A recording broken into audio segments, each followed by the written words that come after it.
thing and look after themselves. Hello everybody, welcome to live watch along of Chesterfield versus Solihull Moors in the National League. Hope you guys enjoy the stream. Like, sub and subscribe to the notification on the post. And hopefully another win for the top of the league. Spotlight! With footballers, because it takes. And at the moment we are listening to Danny Webb talking about the Boxing Day fixtures. Because during their Turkey, they'll still be focused on that big game at Boxing Day. So, Solihull, a tough team, 4th in the league. Yeah, it's great that after the result yesterday, the festivities can really go up a notch for supporters. But for us, yeah, it's all focused on Boxing Day. Well, normally we have a few days between these interviews to reflect on the previous game. Obviously, it was literally, less than 24 hours ago that the game was played. But you've had a little bit of time and you've had a sleep on it, obviously. So, what's your thoughts now on the game yesterday? The result was fantastic. I think we'd all be lying if we said we weren't a little bit more pleased when we went to bed last night because of Bromley's draw instead of win.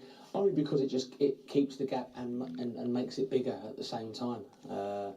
That makes sense. So. Yeah, that was cracking. I think it was a real humdinger of a game and a couple of sendings off. We watched it down in the office, and that sums up where we are at the moment as staff and as a club. That yes, we've had. So guys, give your questions in the chat, like, sub and subscribe if you're new to the channel. But we're in the office after, and before we reflect on what a great result, we're watching Bromley and Altrincham. Our focus is really on the here and now. The here and now as we're 10 points clear. We're 10 points clear on the down league. Here we come, football league. Do you guys think we are going to go up this year? Do you guys think Chesterfield are going to go up this year, or do you think they're going to bottle it this year? Let me know in the chat. Just to know in your opinion. I know that the manager there did wonders before at Banbury, and then got the job at Solihull and started so well. And I think they just went on a little bit of a blip, didn't they? And a 2 or 3 week blip. I went to go and watch them play at Bolton a few months ago now in the cup, and they after that they just tailed off a little bit, but really good result, last minute goal at Oxford City yesterday to really sort of get their chins back up off the floor. We're coming to town, we'll take a packed away end, I would imagine. So hopefully you guys do enjoy the stream. It's Chesterfield versus Solihull Moors. So we have to go there with that tag. We have to deal with that pressure.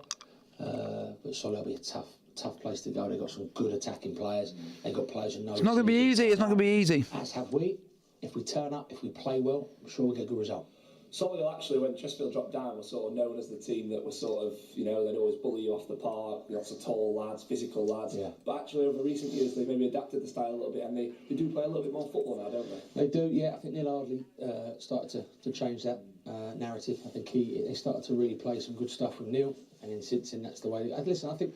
So guys, keep your questions coming, like, and subscribe for who you guys think is going to win today, Chesterfield or Solihull Moors in the National League. Times change, fads change, fashions change of football. At the minute, everyone's looking to play football. Everyone's coached really well. Everyone's got good players, good footballers. So you're right. Yeah, I think their style has definitely changed over the last couple of seasons for the better.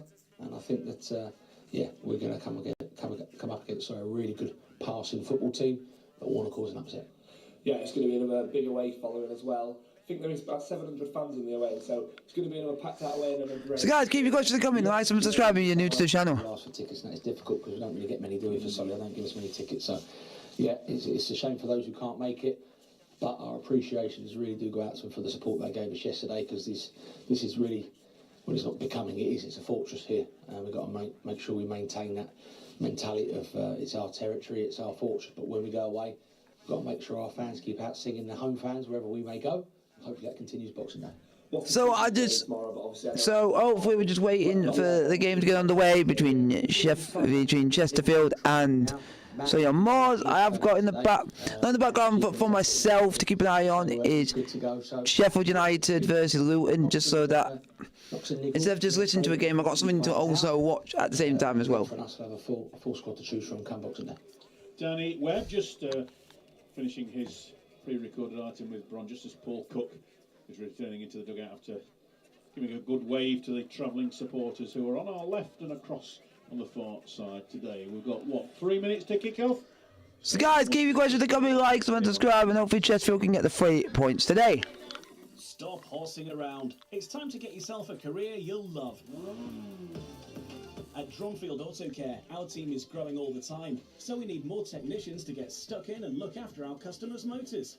You'll work full-time, 5 days a week, and with flexible working hours. Roles and salaries... Go on, Chesterfield, nah! ...your training and what you can do to us. And if there's a course you feel you could benefit yourself and us by doing, we'll try our best to make it happen. We publish new content every day, so be sure to subscribe to our channel and ring the bell to get notified about our latest videos. For this list, we'll be looking at 10 chilling moments Louis has gone through. Number 20, meeting the pimp. Louis has come across quite a few despicable characters over the years, and Pimp Shedrick Smith definitely ranks among them.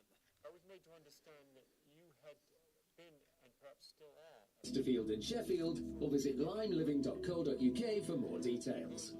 Lime Living. Louis knows all the facts. This man was locked up for pimping out a 15-year-old girl. Go on, Chesterfield, nah! Forced her into the occupation. In her account, she says there were times she was with you when she wanted to stop working. And you... Louis is clearly being targeted here for his earlier comments, and is bullied by all the coaches.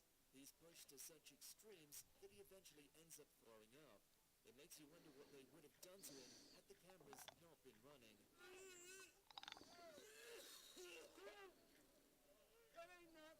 Number 18, behind bars with violent inmates. See where you at? What do you mean? See where you at? You might come here, but you might be snitching on somebody kid and you might tell us something. You want to know? With Chesterfield, we're on our way. We're top of the National League today. Na na na na na na na na na na. I'm looking forward to this game. I'm looking forward to seeing how Chesterfield get.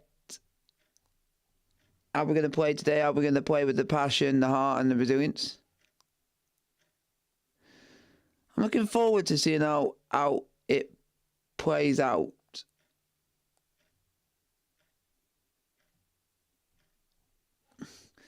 But it all depends on how... A little bit navy sleeves, I think that might have been what it is. Yellow bodies, as it were. Navy sleeves, navy shorts and socks as well. And referee is James Durkin. All the bits and bobs have gone. Chesterfield will be kicking from left to right as we look at it in this first half, with a team of Tyrant in goal. Jeff King, his first start since the beginning of October. Ash Palmer, Jamie Grimes, Miguel Freckleton, Mike Jones, Tom Nail, Liam Mandeville, Ollie Banks, Ryan Colclough and Will Grigg, as the referee gets us underway.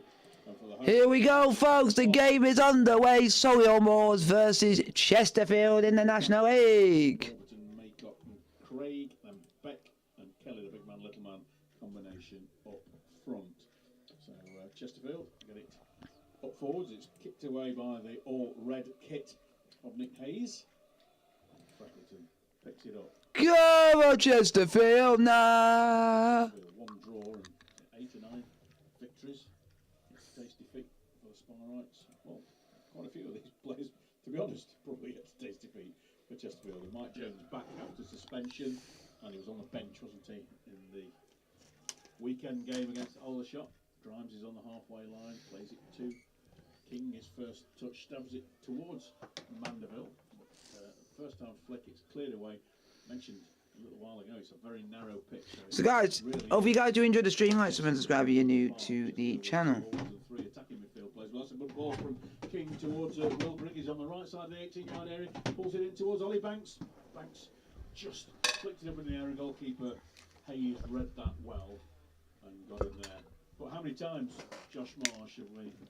So guys, keep your questions to coming. Like, subscribe if you're new to the channel. For a while, but he's back today. Yeah, I'll be interested to see if they can hit it off in the same way as they did previously, because we know that King Mandeville combination, especially last season, was deadly for Chesterfield. Yeah, already bearing fruit a little bit there. Jones plays it forward, and Colclough trying to get in there, but good bit of defending at the back by Morrison. Cleared forward, looked a little bit too far for Josh Kelly, who was running onto it, wearing number 10 but playing a second striker. And a man who knows what it takes to get out of this division alongside him, Mark Beck, who of course went up with Harrogate Town, and he's in Harrogate style kit, isn't he now? For Solihull Moors. It's with Ash Palmer, who we heard from in an 1866 sport before kick-off. Mandeville back after illness. He's put the ball out and it's juggled by Andy Wing, the manager of Solihull Moors. A good referee in that for Mr. Durkin, because I thought, I'll play the ball forward, and he pulled it back for it's only a minor foul, but nevertheless it was a foul. Good advantage. So first interaction of the referee has been a good. So guys, keep your questions coming. Like, sub, and subscribe if you are new to the channel. And I'll answer as many of your questions as I can. I'm just sorting out a poll, or not a poll, but a thing on the channel, so that you guys. Colclough there, I know it was timed not quite right because of the offside, but great spot from Banks and a good run off the ball by Colclough. Just so you guys can get your questions, and then I'll answer your questions in a minute.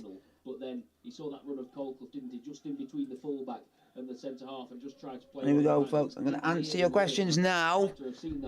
My prediction is 2-1 to Chesterfield. I do think it will be a tough match today. Oscar plays Z. It depends how Chesterfield play. If you guys want to know the lineup for Chesterfield today, it's Tyra, Freckleton, Grimes, Palmer, King, Naylor, Jones, Bank, Colclough, Mandeville, and Grigg. If you want to know our bench, it will come across at the bottom of your screen. Also with the Solihull Moors subs. So guys, good ball coming in towards Beck. Beck heads it up into the air. So let me know in the chat. Get your questions coming. Throw into the Moors. And well, you'd have thought if that had been a Chesterfield attack, you'd have been a bit disappointed with Mark Beck.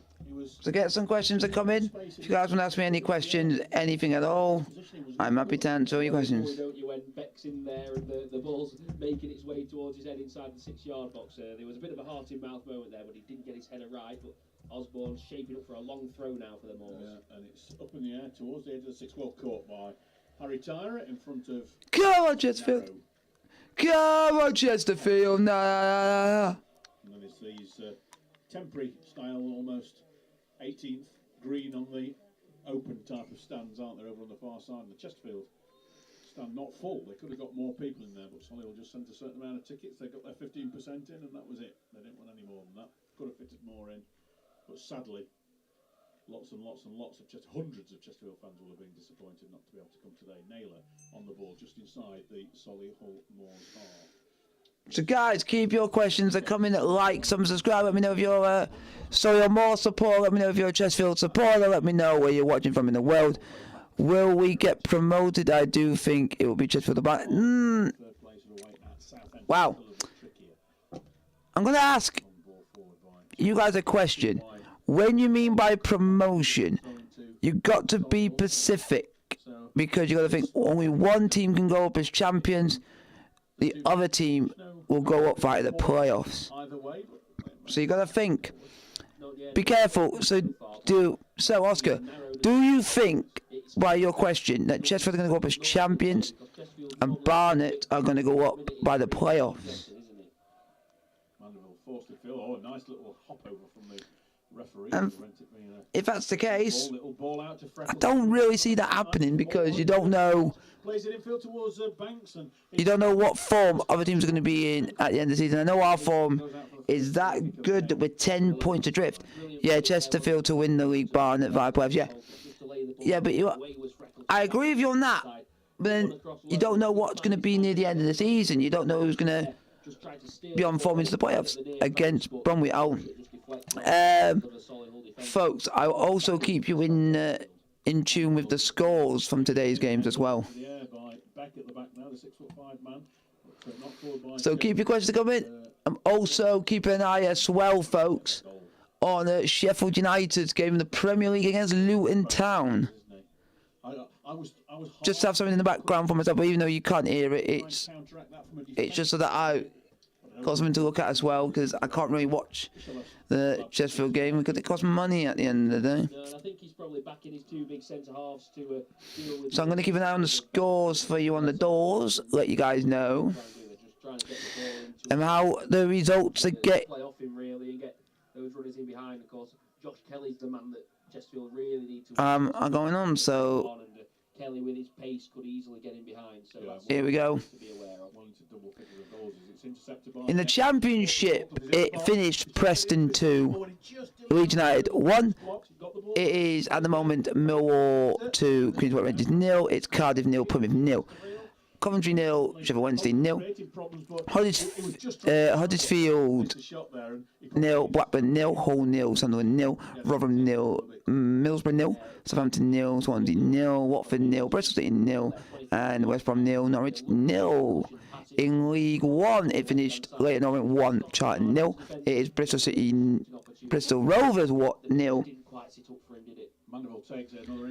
Portsmouth 0, Burton 0, Blackpool 0, Cheltenham 0, Shrewsbury 0, Exeter 0, Wickham 0, Fleetwood 0, Carlisle 0, Lincoln 0, Bolton 0, Oxford United 0, Cambridge United 0, Peterborough 0, Reading 0, Port Vale 0, Barnsley 0, Stevenage 1, Northampton 0, and Wigan 0, Derby 0. And in League 2, a couple of games have ended early, played earlier on today, which is Mansfield 2, Grimsby 0, and Gillingham 0, Crawley 2. And the games that now have just kicked off have a couple of goals in these games, which is Wimbledon 0, Sutton United 0, Barrow 1, Stockport County 0, Bradford 0, Morecambe 1, Harrogate Town 0, Accrington Stanley 0, MK Dons 0,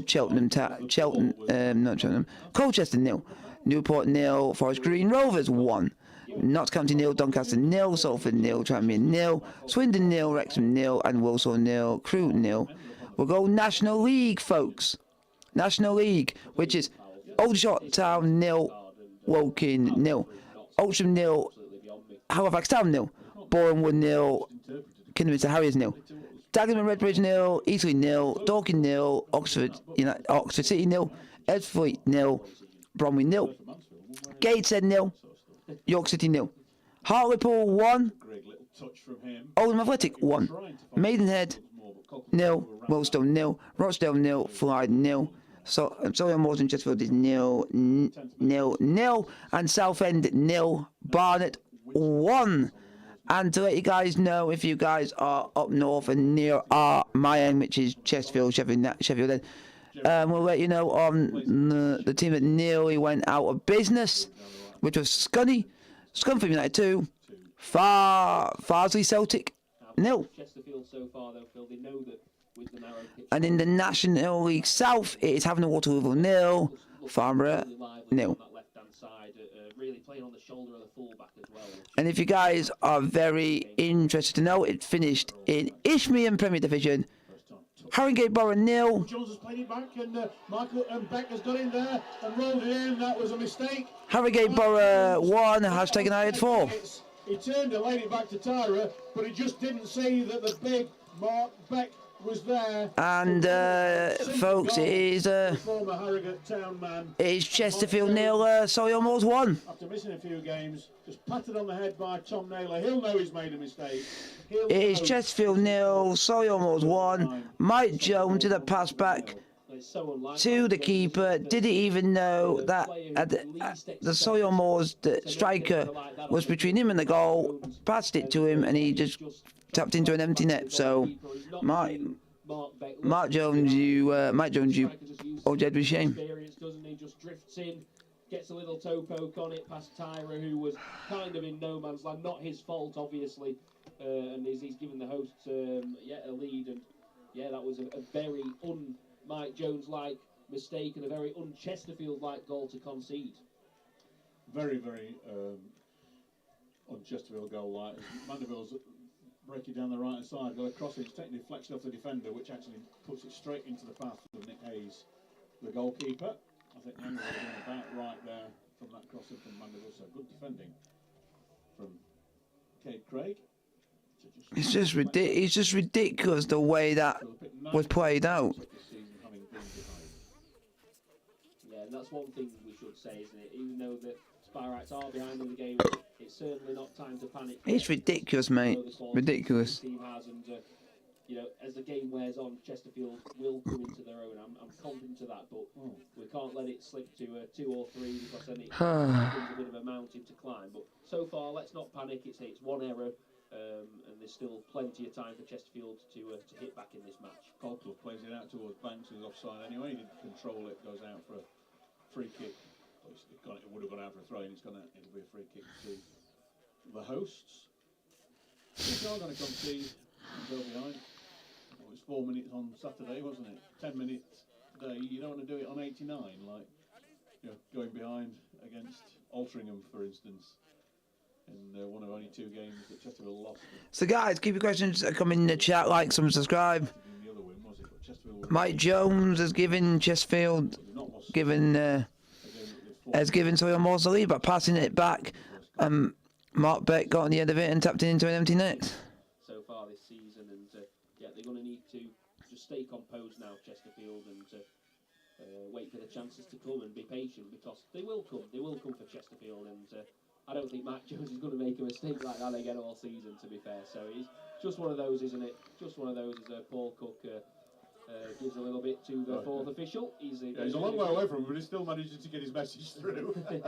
Yeah. Anyway, the throw take by Solihull, and challenging from Naylor. Ball comes in towards the far coast, and Craig was getting in there. He couldn't quite get it with his outstretched leg, and he would have had to have done a brilliant... Come on, Chesterfield. Got it, but he ran in and got behind.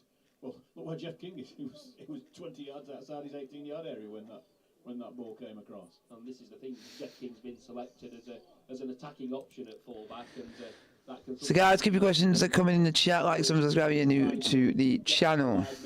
In behind on the cross, curling in towards that back post, and nearly caught Chesterfield out there, but fortunately Craig couldn't quite get his toe onto the ball. Oldham have equalised at Hartley, but more importantly, it's actually 0, Bromley 1. So Barnet lead, Bromley lead.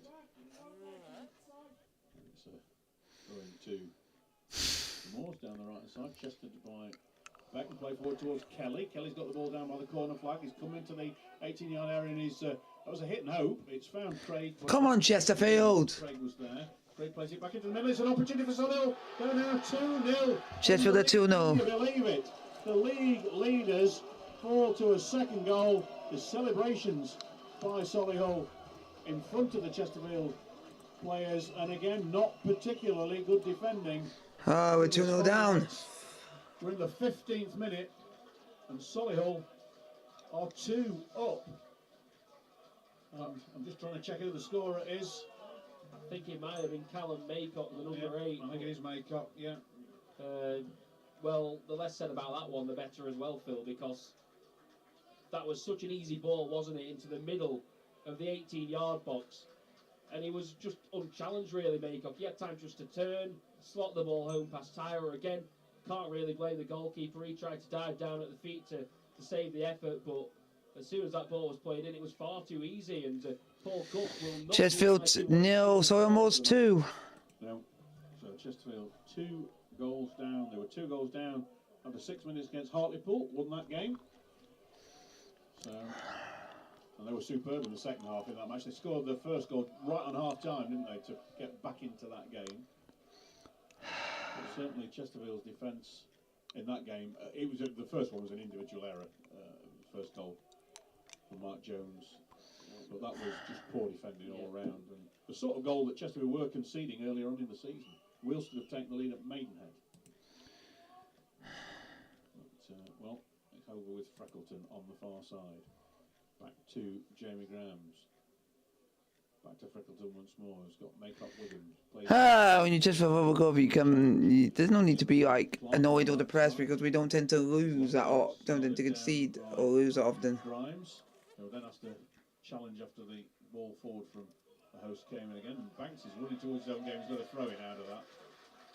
20 yards from the halfway line in the Chesterfield own half in the left back position. They're going to take this a long way further forward than where the ball had actually gone out. Still forward by Freckleton, looking for Banks up on the far side. It's going out for another Chesterfield. Oh, he's going out for Solihull throw.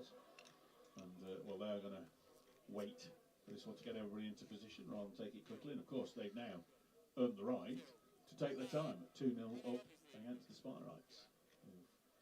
Only won once here. They won 2-0 here in 2021, November 21. But, of course, that victory for Chesterfield was avenged in the playoffs here at the towards the end of that season. Solihull on the attack again. Ball comes in from the right hand side. They've got a corner out of that. Their first corner of the game. So most un-Chesterfield-like opening in this game, Josh Marsh. Yeah, no real chances yet for Chesterfield at all, and yeah, two really poor passages of play have led to them being 2-0 down. And credit to Solihull, you know, they've had a couple of chances and they've took them, and deservedly in the lead so far, you do have to say. Short corner routine played into the centre once more, and Tyra does well coming down there. There was a clear shirt pull on Mark back there actually at the back, but Tyra goes down to his left to get that Palmer running forward with the ball, plays it out to Jeff King just. And also in the Sheffield United game, folks, Luton Town have scored. Luton Town have scored at Bramall Lane. Luton Town 1, Sheffield United 0. Not had to chirp at the ref yet. Free kick goes Chesterfield's way, and well, Jamie Osborne's close to the referee, having a little bit of a word with him. Mark Beck's in there as well. It's been given Chesterfield's way. Grimes has got the ball at his feet. I think that was one of those from Osborne's point of view, wasn't it? Where it's like, you know what, I'm going to stay out of the referee's ear for that one because he could book him for that challenge. He could do, but you know what? If he's just having a word, we'll let that one slide. Free kick towards Grigg, cleared away by the home side, only as far as Jeff King. And they're looking for the 1-2 with Mandeville, and tackle goes in from Solihull on the left hand side. For Chesterfield throwing just in front of the Solihull. There's a big gap between the two dugouts here, massive gap it is. And Jeff King's got the ball in his hand. Got Sandy Wing. Oh, it's a throwing take, and it's with Jones on the right side. Gets the ball into centre. Oh, and it hits the defender and just rolls back to the goalkeeper. And well, it was a low hard cross. Anything could happen.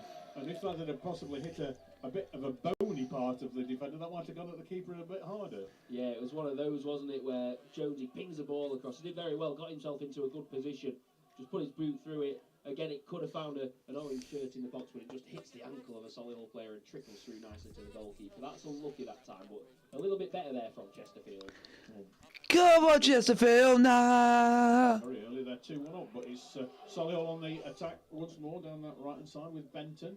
And the ball played in the second time, and well, there's still awkward play at the back by Chesterfield. They just look as though when the ball goes into the box, they've never seen each other before. At the moment, it's cleared away by Chesterfield. Whitmore plays it back to Morrison. It's ridiculous, man, ridiculous. Hayes. 20 minutes play almost. 2-0.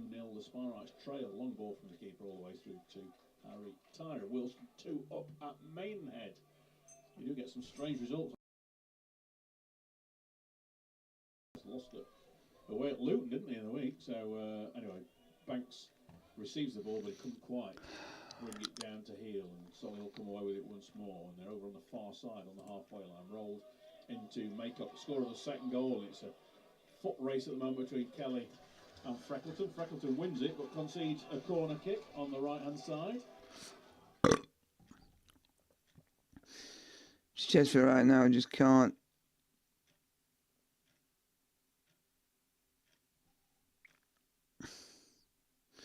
Chesterfield at the moment can't seem to be get going, folks.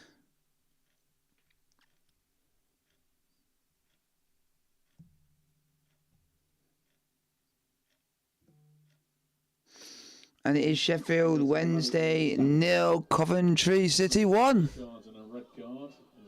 Is it 5 matches worth of suspensions this season? Or touchline bans, I suppose it is. It's a friendly war. Oh, he just said something to the fourth official. It didn't look as though it was a, did you get me Christmas card? No, it was.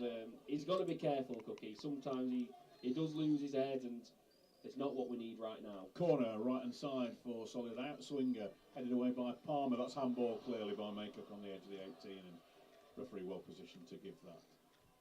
Jason Barker, the kickback just coming in there. I was doing a video outside, as I often do for away matches, and got a video bomb. Are they called video bombs?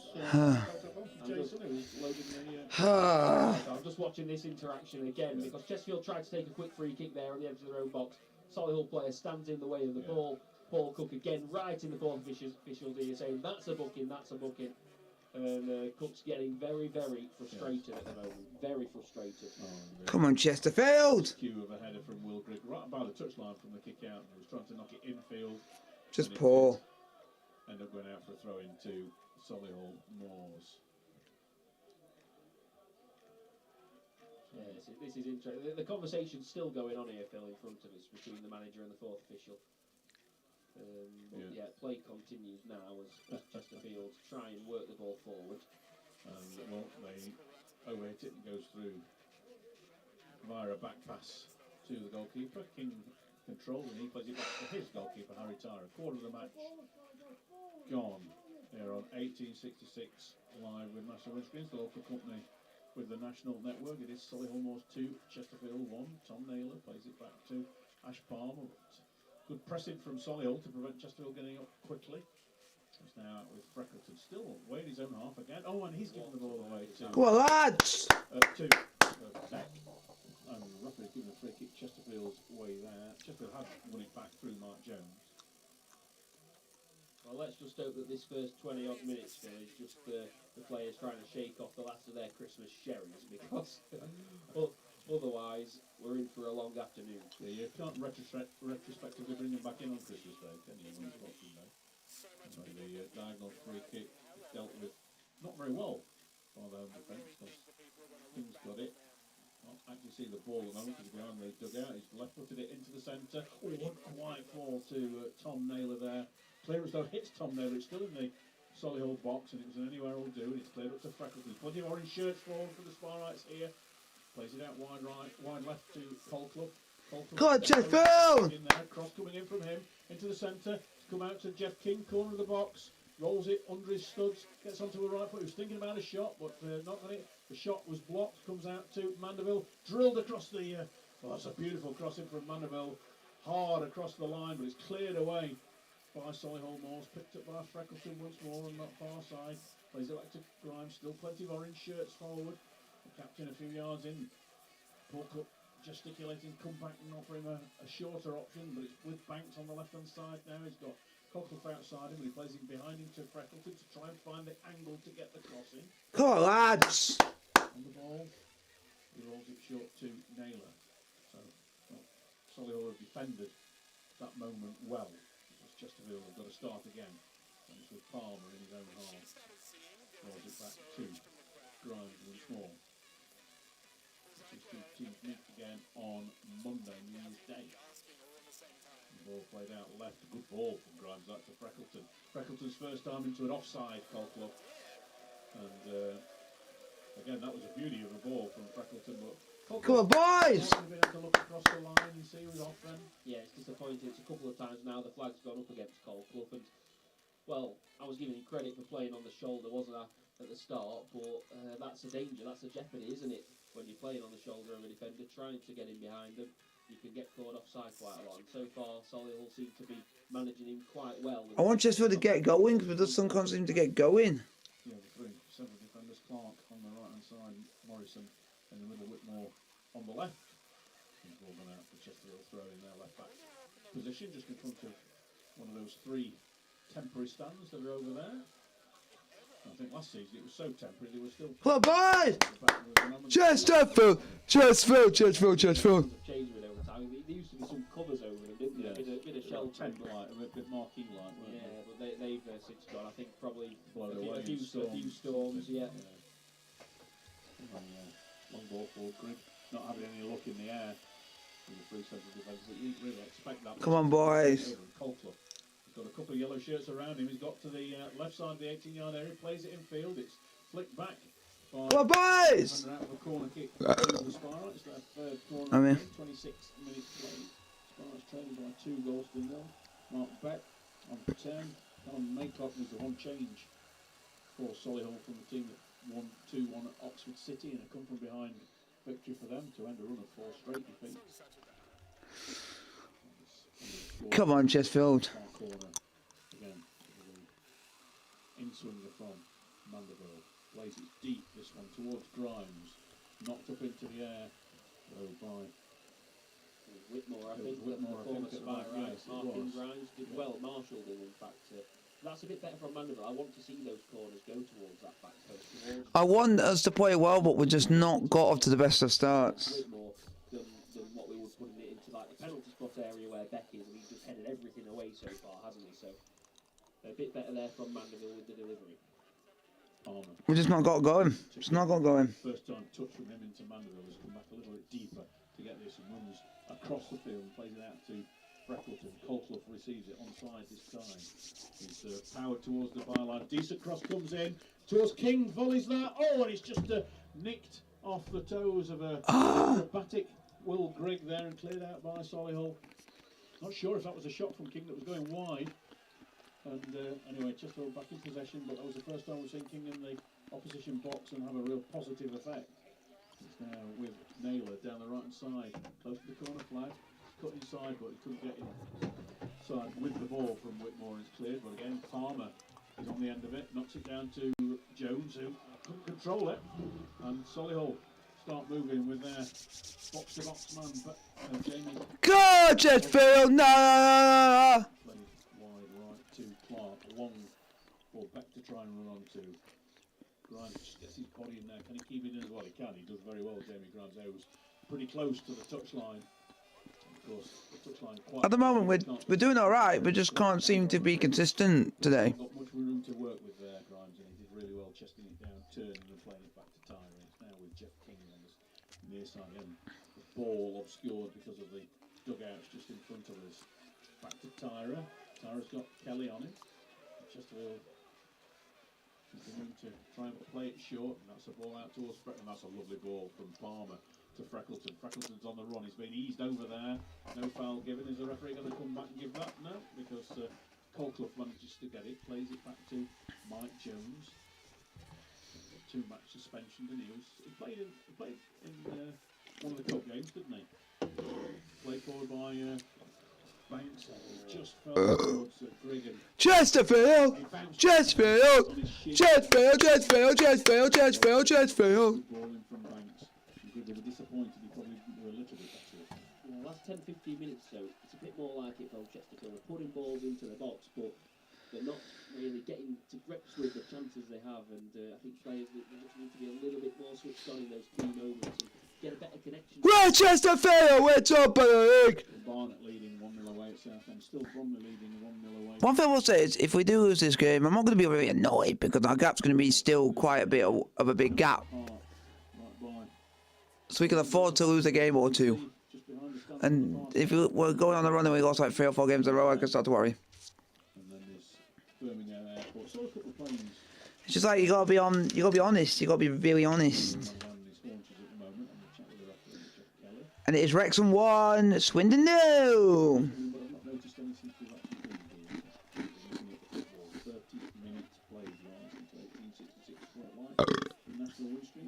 Sponsor since 1986, it is Solihull Moors 2, Chesterfield top of the league 0.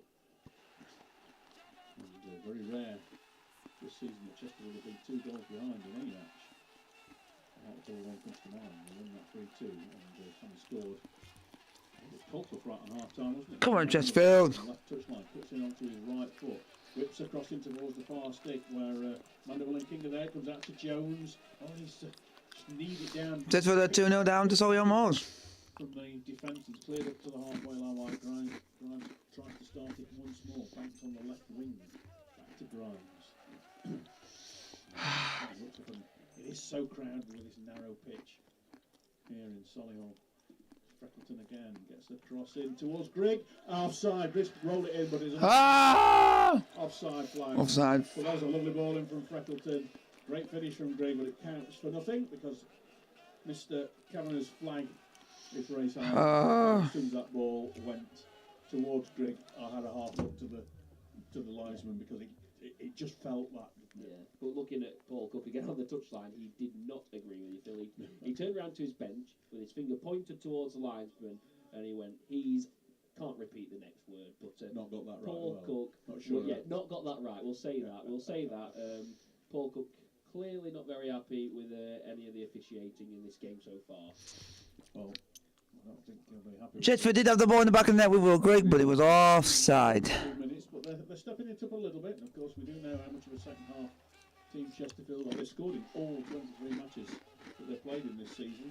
First time in club's history they've scored in the first 23 matches, in all of the first 23 matches. It's played forward by Jeff King, but well read by Alex Whitmore, who it's on his third game for Solihull, joins from AFC File. Goalkeeper Nick Hayes, same again, it's only his third game. And come on loan at the beginning of the month. Ipswich Town, I don't think he was at Ipswich at the same time as Paul Cook, so I don't think he'll know his strengths and weaknesses apart from what he's seen. The ball played back from Chesterfield to Harry Tyree, comes miles outside of his area to Grimes. You know, the man who's played most of the games in goal earlier in the season, on loan from Stoke, got called back by Stoke. Oh, that's ridiculous, man, ridiculous performance. There shouldn't be a performance from a side who are 10 points clear in the league. Right hand side for the Sparks by the corner flag. Mandeville gets it, turns left foot across, decent ball in. On the far side, a free kick goes Solihull's way because they're trying to get there.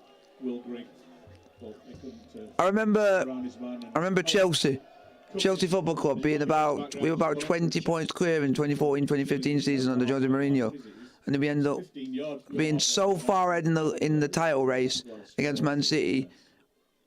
We had it won.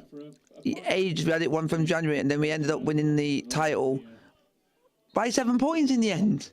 Not any touch line. It's not trading gear or touch line gear, is it? Unfortunately, I think that conversation was a little bit more civilised that time between Cook and the officials. So no cards yet from the referee. It's crazy how we're performing like this when we're 10 points ahead in the league. At top of the league. It shows when you're top of the league that you can falter. You can lose a game or two. But we just need those results go our way. Chilly here at Solihull. It was meant to be quite sunny earlier on, but the sun was never really here, and it's probably only about 5 or 6 degrees at the moment. As Naylor just lost the flight of that ball. He was turning on the edge of the area to the ball in, letting the ball do the work. Man. He just lost the flight. It's gone out for a Chesterfield throw. Palmer catches that one. Was all of the ball over the line at the time he got there? No, he's afraid that Chesterfield was taken by the Sparrites. There's no doubt from the linesman over to our right that was been copied by Palmer. Colcott cuts in. Just takes a check. He burst into the box on the left hand side, played it in towards Grigg. Good goalkeeping. Hayes saw what Colcott was trying to do, flicked it with the outside of his right foot towards Will Grigg, and the keeper just gets down. There is a plane coming into the airport now, but as I mentioned, we're not seeing any. There's one coming into land, looks like a BMI one, doesn't it? Ridiculous, man, ridiculous. On that one though, Phil, but I'm going to be annoyed because with that far ahead in the title race at the moment, I can slightly relax and not be as annoyed. It doesn't look like the Chesterfield players are quite on the toes and anticipating that ball and are ready to take the chance. There's been a few instances where we've played a nice pass. Come on, boys! No one's just been there to really finish a chance off. And if they can just find a way to get that bit of a killer instinct, Chesterfield, there is a way back into this game, I feel. They said New York 1. Harry Tyree, Stokes and Beck. Not too many yards away from him, so can't think about it for too long. Ball cleared away by Chesterfield, comes back to Grimes. Flicked forward for Grigg to run on 2, but Morrison's got a good first there. Yeah, he was always favourite. Low trajectory clearance from the goalkeeper, one in the air by Naylor, but Whitmore picks it up and plays it out to. Come on, Chesterfield! No. I'm just going to call him Craig. It's too hard sometimes to say Craig. So the tongue twister. We're just not playing at our best today. It's just not one of those days. Put his palms down to his player saying, keep it calm, slow it down. But plays a part in Chesterfield's history, doesn't he, Andy Wing? And, keep your questions coming, folks. Like, sub, and subscribe if you are new to the channel, and I'll answer as many questions as I can. in the final game at Saltergate, Chesterfield against Bournemouth. Only 11 players for Chesterfield started in that game, and he was one of them. So, not a long Chesterfield career, but played in a major match in Chesterfield's history. The Saltergate swan song match as the ball played up down the right hand side by Solihull, kept in, was it by Freckleton? Not quite. Gone out for a throw to the wall. 9 minutes of normal time. Come on, Chesterfield. First half. Holster, Beck and Maycock mean it's an uphill battle for the Spyrites. Clear it and concede another throw in, a similar position to the previous one. Into those temporary digs on the far side. Jeff Quigley just disappearing down to our right to the players' tunnel. We're right by the players' tunnel here. In the press area.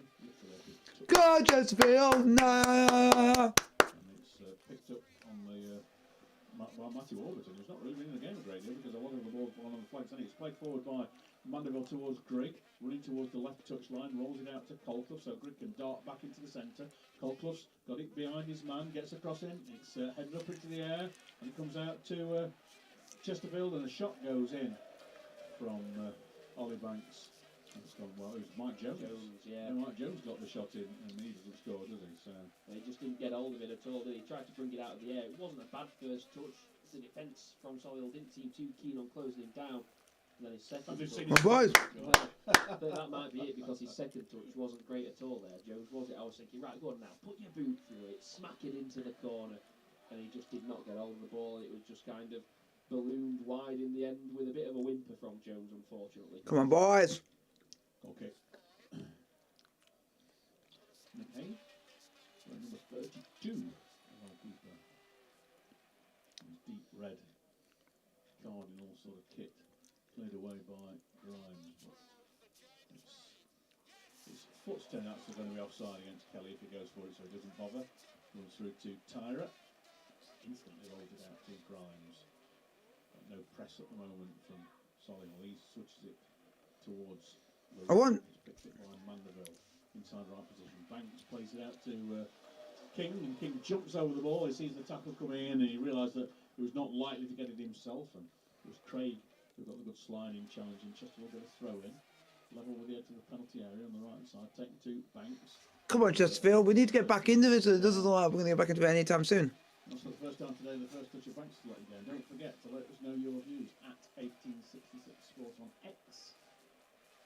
1866 Sport page on Facebook for your views. If you've not already told us where you're listening from, we always like to know that as well. On it leading. Chesterfield don't even look like scoring, let alone winning. Not just 1-0, but 2-0. At Dunstan Park.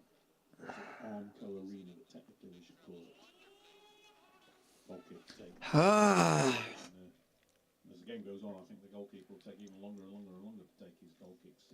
Solihull have earned the right. Sorry if I don't seem like I'm a little bit like I'm speaking at the moment, just to the fact that just for the 2-0 down, not really in my bubbly self, so I'm so excited for the game. I think we're top of the league. Oh, it might be a decent game. Yeah, I apologise. Chesterfield have had a chance of their own and not taken them, and that's the difference so far. Solihull have had more of that killer instinct than the Spyrites have. And they've got a throw in the right hand side. They've had many throws down the right hand side. And to be honest, they're playing a little bit different to what we thought. They've taken initiative a lot more than. If you're a Solihull watcher and you see them and they do tap line the break, well, they haven't been, and they've been playing on the front foot. Yeah, they've been pressing. They've been pressing. Ball comes in from Solihull, headed away at the back though by Mike Jones, and played forward by Chesterfield. Free kick in their favour, deep in their own territory. The click inside the final of the first half. I mentioned that 2-0 down against Hartlepool. That set Chesterfield. I just can't seem to get anything going. Right on 45. That would make a massive difference if Chesterfield turned this round at 2-1 rather than 2-0 or some other scoreline. He's played forward towards Kelly and he just couldn't quite get that in. He was in between the two central defenders there on the turn.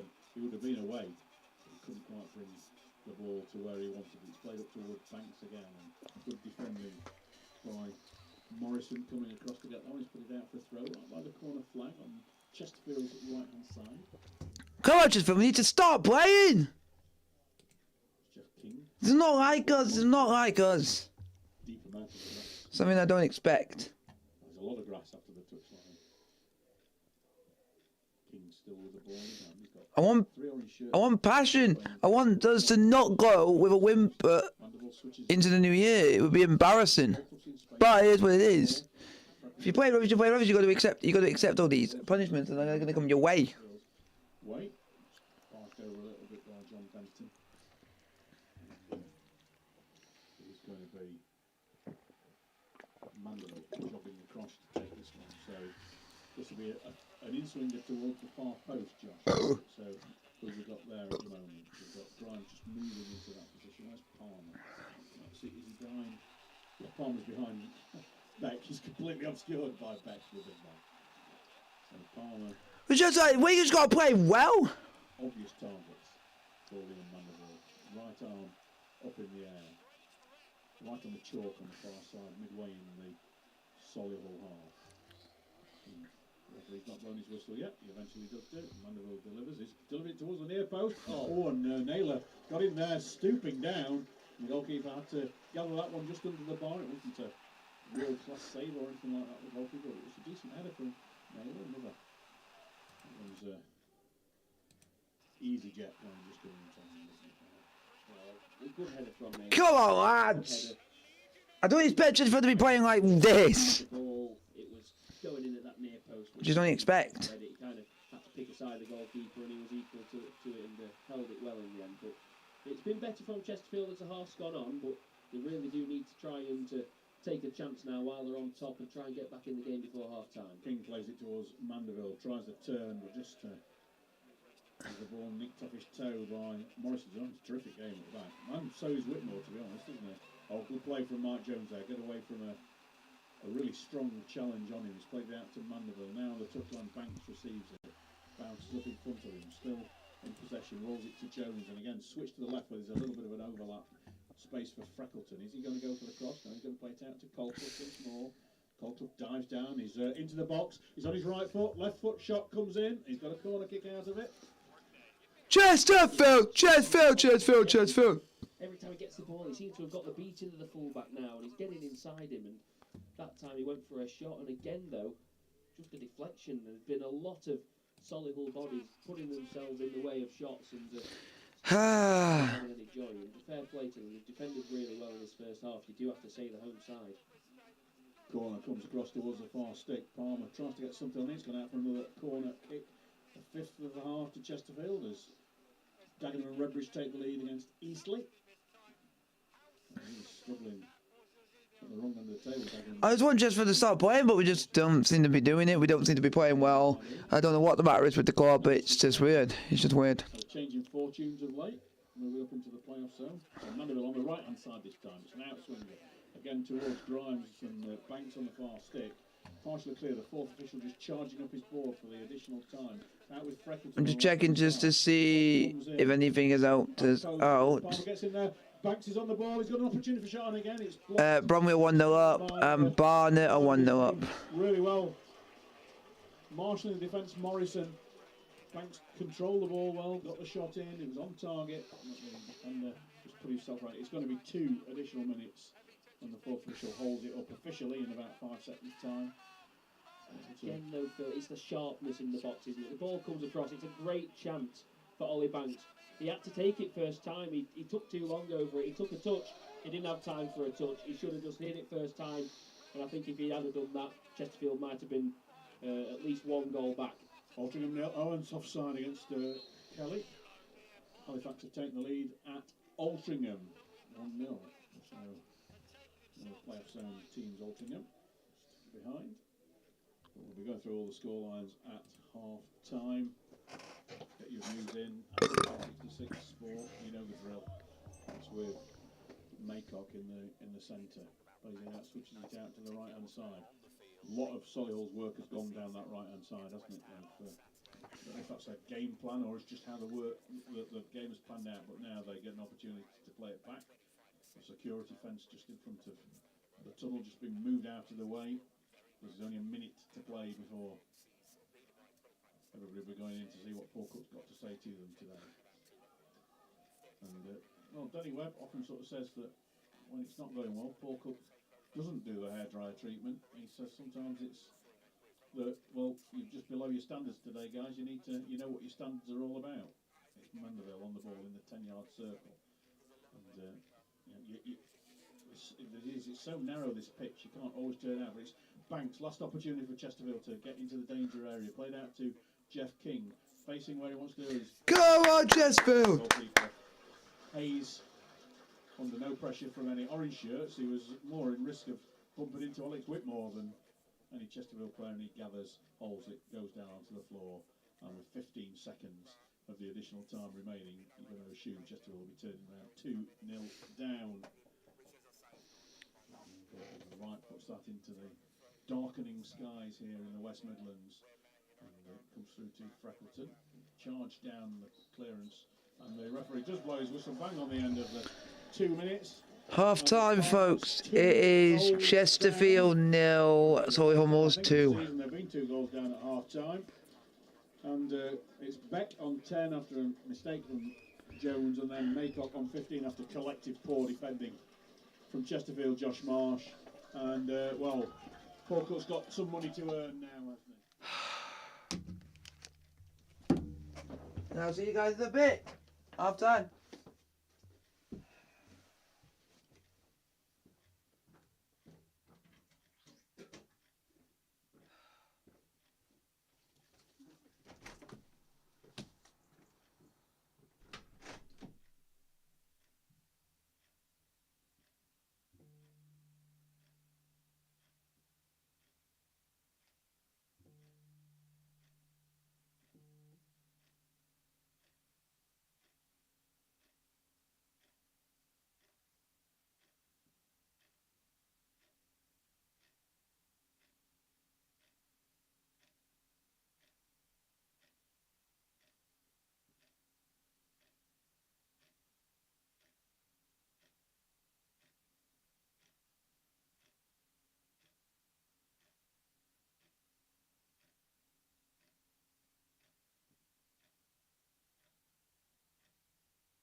Hello everybody, I am now back. It is Chesterfield 0, Solihull Moors 2. It's a bit of a, oh, it's not like words I can describe.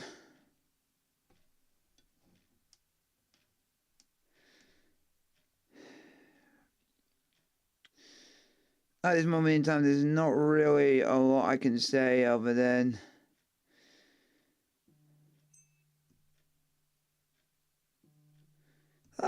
I'm I'm not really annoyed because we're still going to have that couple of points clear in the league. We're still going to be about 7 or 8 points clear. So a little bit, there's nothing to be worried about. There's nothing to be worried about at this stage. If we were to lose 2 or 3 games, then I can start to get worried, be a bit of concerned that teams could catch us here. Not at the moment. Not at this moment in time, because I've got all confidence. I've got all the faith in the club. I've got faith in Paul Cook and Danny Webb that he can go and do this. He can go and do this and that and t'other. They just got to go and yell at the players, get their asses into gear, and do the magic that they've done throughout the season. And at the moment, it is Chesterfield 0, Solihull Moors 2 at half time, and it's a damp old squid. I want to say that. It's a damp old squid. We're looking at going out with not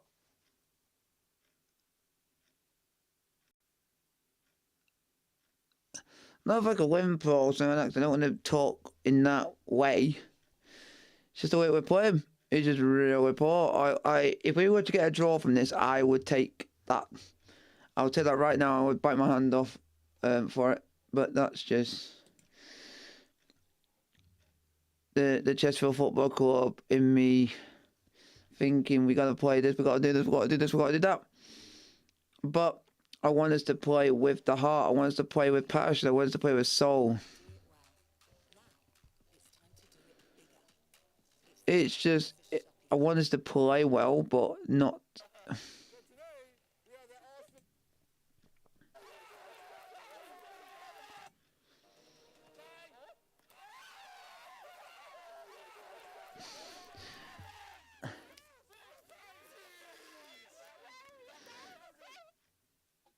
I want Chesterfield to start playing better.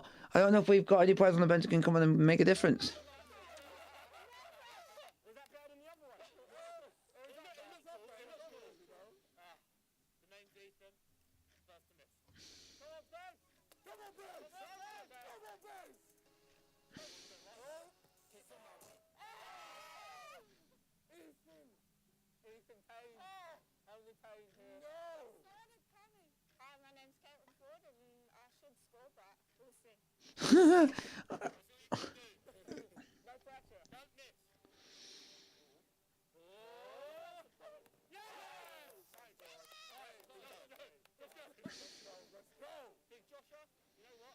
I want Chesterfield to start playing and get their asses into gear. Start playing like we're a team at the top of the league for a reason. But we don't like we're a team at the top of the league at this moment in time. Like, it's not a lot of times I complain about Chesterfield Football Club because we're actually not playing as bad as I thought we are. But it is what it is at the end of the day. You've got to accept stuff. You've got to accept.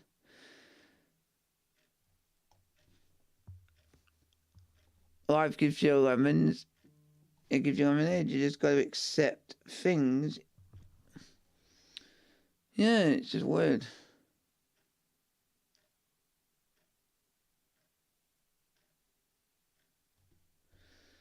Oh. Okay. So folks, keep your questions coming. Like, subscribe if you are new to the channel. And everything is a good in your court. I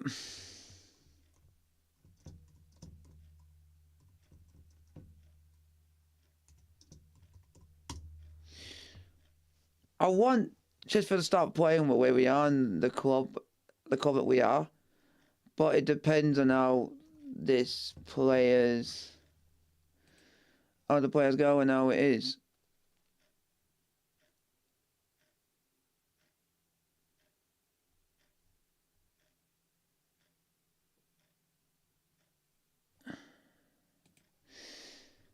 Yep. Napoli, you've let go of another decent player. Napoli have just let go of Idris Elmas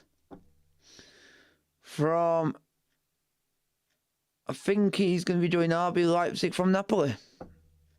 We ain't got all decent players. We're going down the flank.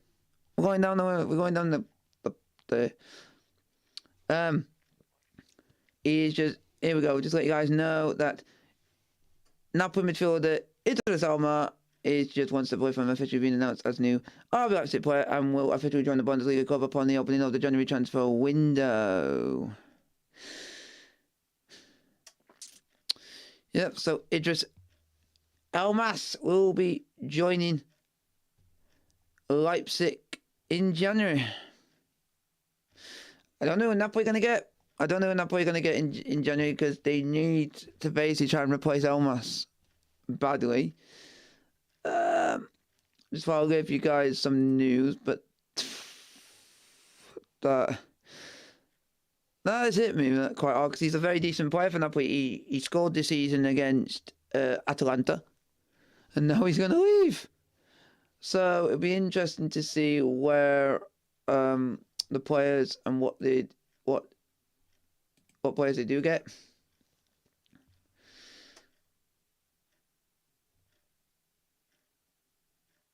Oh,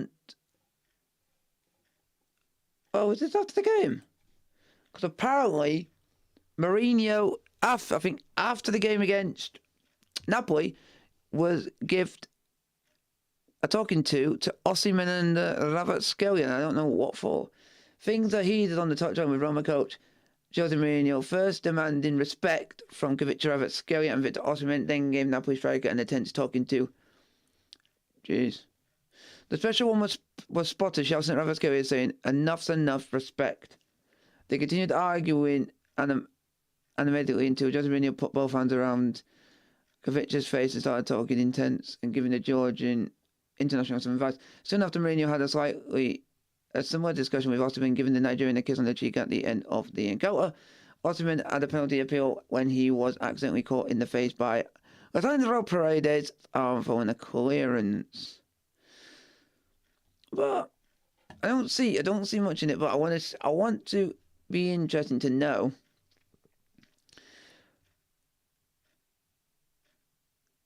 In like, what is it?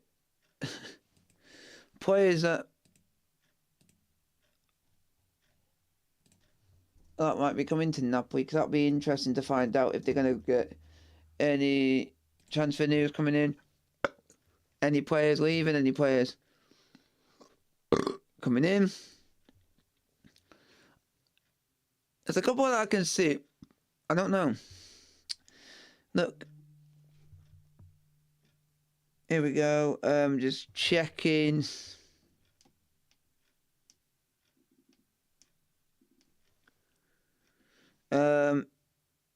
Chesterfield have just got to come out in the box in the second half.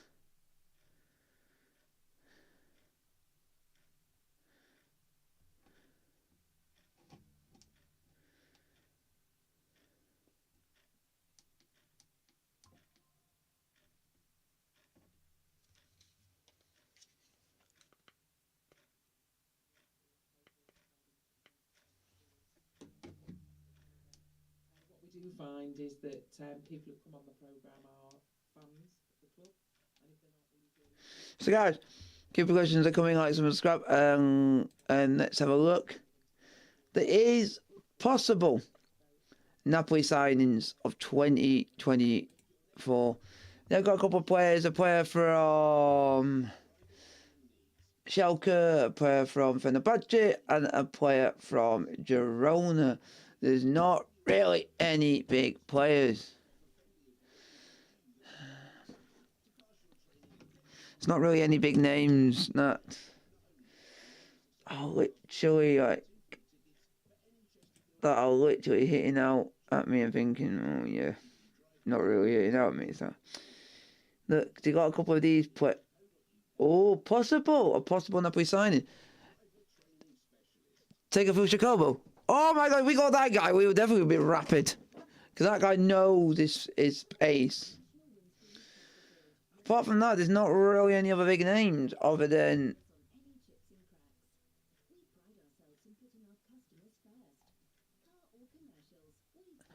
I'm interested to see what they can get, but it depends.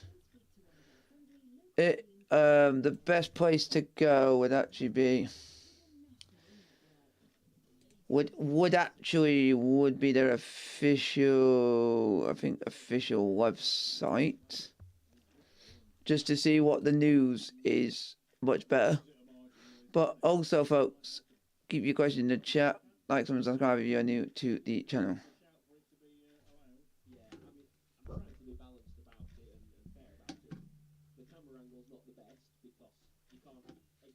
See Griggs' position when the ball's played, but certainly when the ball makes his way into box, it looks like he comes from behind the defender, not in front of him. So whether the linesman's just got that one horribly wrong, I'm not too sure, but the video evidence does suggest he's had a bit of a clanger there, the linesman. And I think we've got a few more comments. Yeah, just as the spy rights make their way back onto the pitch and the home side, Paul says, how much Christmas pudding have they had, the players? Conceding 2 goals, not good. Chris says, playing to the hands of the doom and gloom merchants who will come out with the old saying once they've had their Christmas pud. Chesterfield are done. I'm sure Cookie will give them what for at half-time. He gets us on the front foot, second half. Deanna says, let's hope they come out better in the second half. Claire says, poor defending for the 2 goals. Hairdryer treatment at half-time from Cookie. Let's hope for a better second half. Mark says, hope I'm wrong, but it looks like Cookie might be doing the post-match interviews. Well, we certainly hope not. We do like seeing Paul Cook, but it would be nice to see Danny Webb, because that means we'll have turned the result around, won't it? Ross says, failure to get out of bed is creeping in again. I've taken a draw before the game and I'd love one now. Peter said, not a good half. Let's hope the second half improves. Come on. Chesterfield! Chesterfield!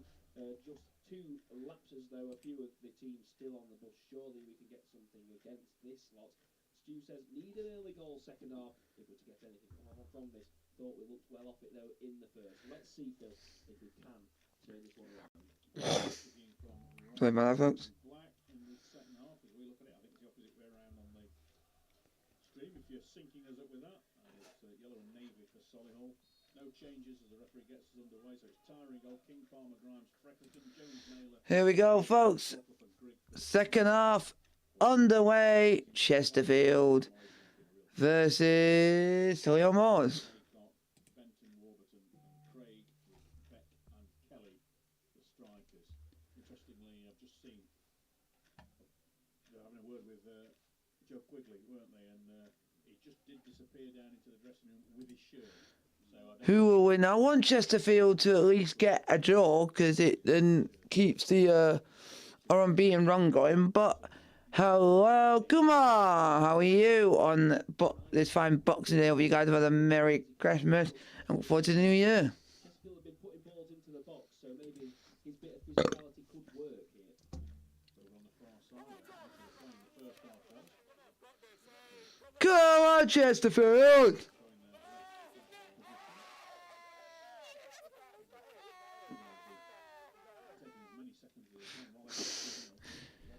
Chesterfield! Long for Kelly to try and run into. Grimes has got a bit of work to do. He's had to come onto the right-hand side of the 18-yard area.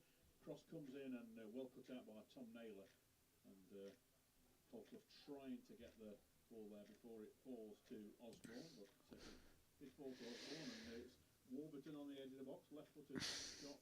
Come on, Chesterfield!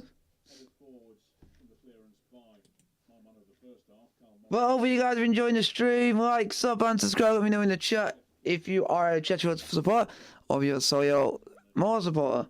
Let me know in the chat, folks. They're not the greatest footballers, but it's quite an open ground. There's no high stand where we are. We're underneath it on the lower level. Jones plays it out to Freckleton. Tasty feet as a starter for Chesterfield. Mike Jones, every game he started this season, Chesterfield has won.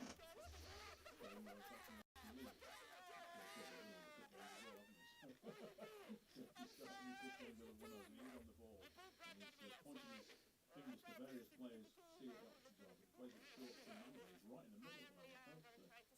Mandel cut in more from the right hand side, we'll just see what's happening there, but it's with Jeff King on the far side, ball comes in, partially cleared away, it's come to Mandel, trying to find some space, but good defending from Solihull. Mandel maintains possession, he's got a good crossing coming in, and it's headed just off the forward of Will Grigg by the defence, out to Jones once more, heads it wide left towards Freckleton.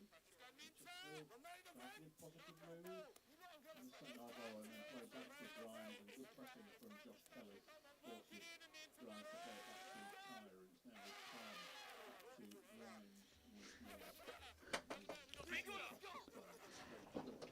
Chesterfield! Chesterfield! Space to run into down the left hand side. He's made 20 yards of ground pretty quickly and he's put inside rather than to Colk up and he's going to have a throwing out that right by the corner flag. So together he's looking to him to play it to Colk up then. Josh, but he went himself. Yeah, fair play to him. It's going to be a champion style, wasn't it? It's a 2-1 man, and unfortunately, Royal and Chesterfield try and get the ball moving against on the field. They've won themselves a corner there. So Go on, Chesterfield! No!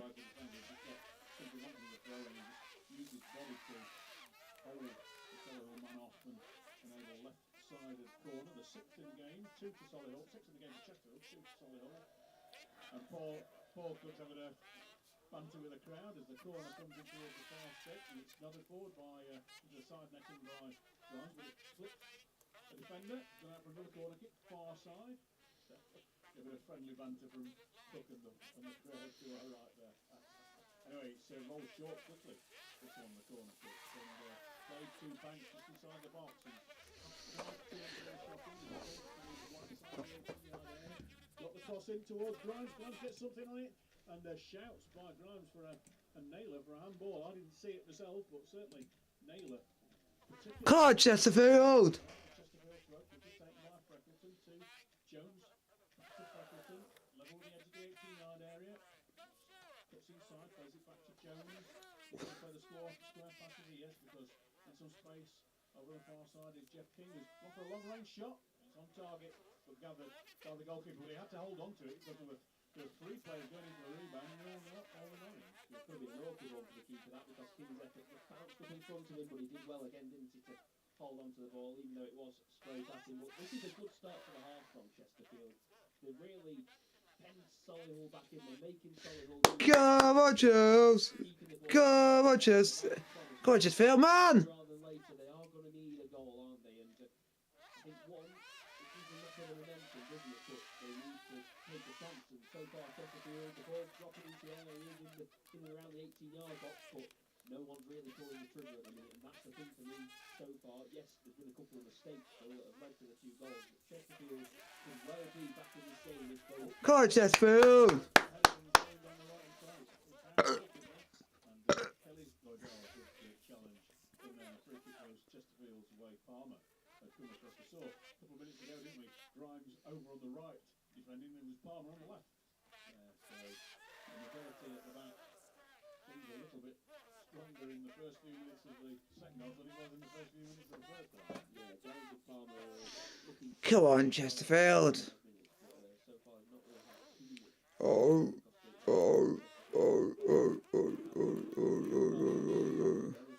Plays back to Tyler, so needs to try and get back on the front foot and put Solihull under the pressure.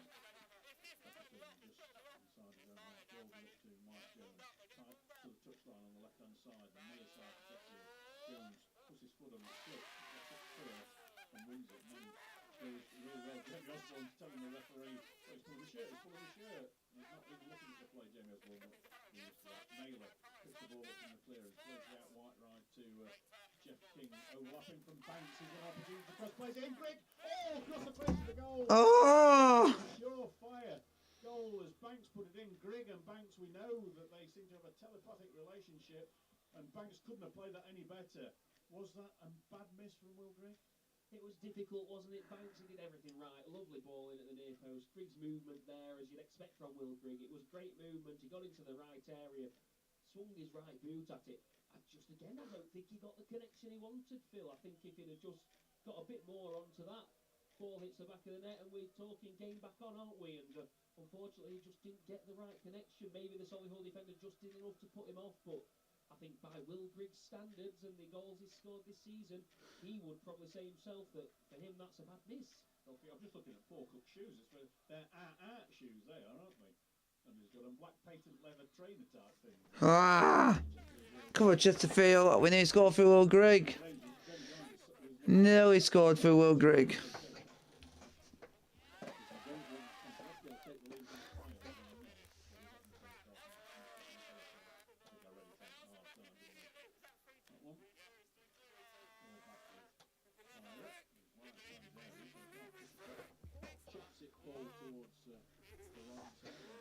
Come on, Chesterfield.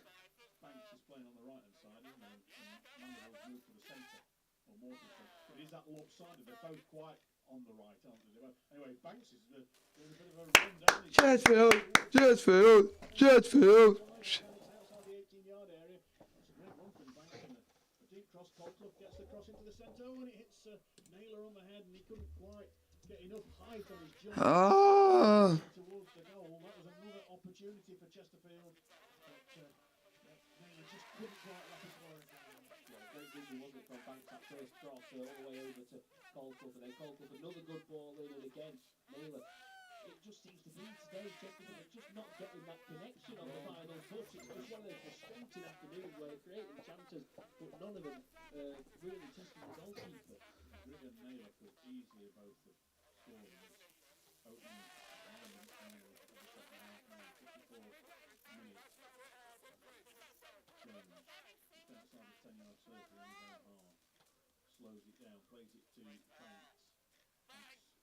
Sees an arm go up and focus imperfect, Colclough takes on the touchline, moves it back to Freckleton, just in front of us, the other side of the security barrier that's blocking the way into the tunnel at the moment. Jones again, moving towards the right, up to Mandeville. Mandeville's made a bit of a ground, played it forward towards Grigg. Grigg's in the box, right hand side of the 6. He's had his opportunity to cut inside for a shot, blocked. It's out wide right to Justin. Pulls it back to Jones once more. He's got 5 orange shirts in the box. Plays to Grimes, bit of space, plays it out wide left to Freckleton. Freckleton on the corner of the 18-yard area, back in field towards Mandeville. He's got thinking about a shot, he thinks he's a little bit too far out, so he plays it to King, who whips that one in. Freckleton's on the far stick. Oh, and he just doesn't quite control that. He's still got the ball, but he could have controlled it. He might have been able to get the shot in. But he's laid it back to Mandeville. Crossfield back to Farmer. There's going to be a substitution made for the home side momentarily. We'll not look at that because it's still live, still in play, still very much with Chesterfield, with Jeff King. Plays up towards Freckleton on the edge of the 6. Is it going to come out to Colclough? And just is running down by Freckleton. He's only just got a little bit of something on that to prevent it going straight back. It's Colclough now on the corner of the 18-yard area. Great pressure from Chesterfield. Whipping that cross, that's too far from the men in the 6-yard area. It's going to be kept in on the far side by Kingdom, right by the corner flag. Right-footed ball, that's the good one, goes in. Oh, and Freckleton, it was trying to volley on his right foot on the edge of the 6-yard area. He got into a brilliant position, but a left-footed left back trying to volley it in with his right foot on the 6 is not what you always want to see. And, well, that's 3 goals Chesterfield could have had in the opening 11 minutes of the second half, Josh Mark. Come on, Chesterfield. Keeping Solihull completely defending their own 18-yard box at the moment, aren't they, with far out, left to right, patience, tackling play. It's what you want to see.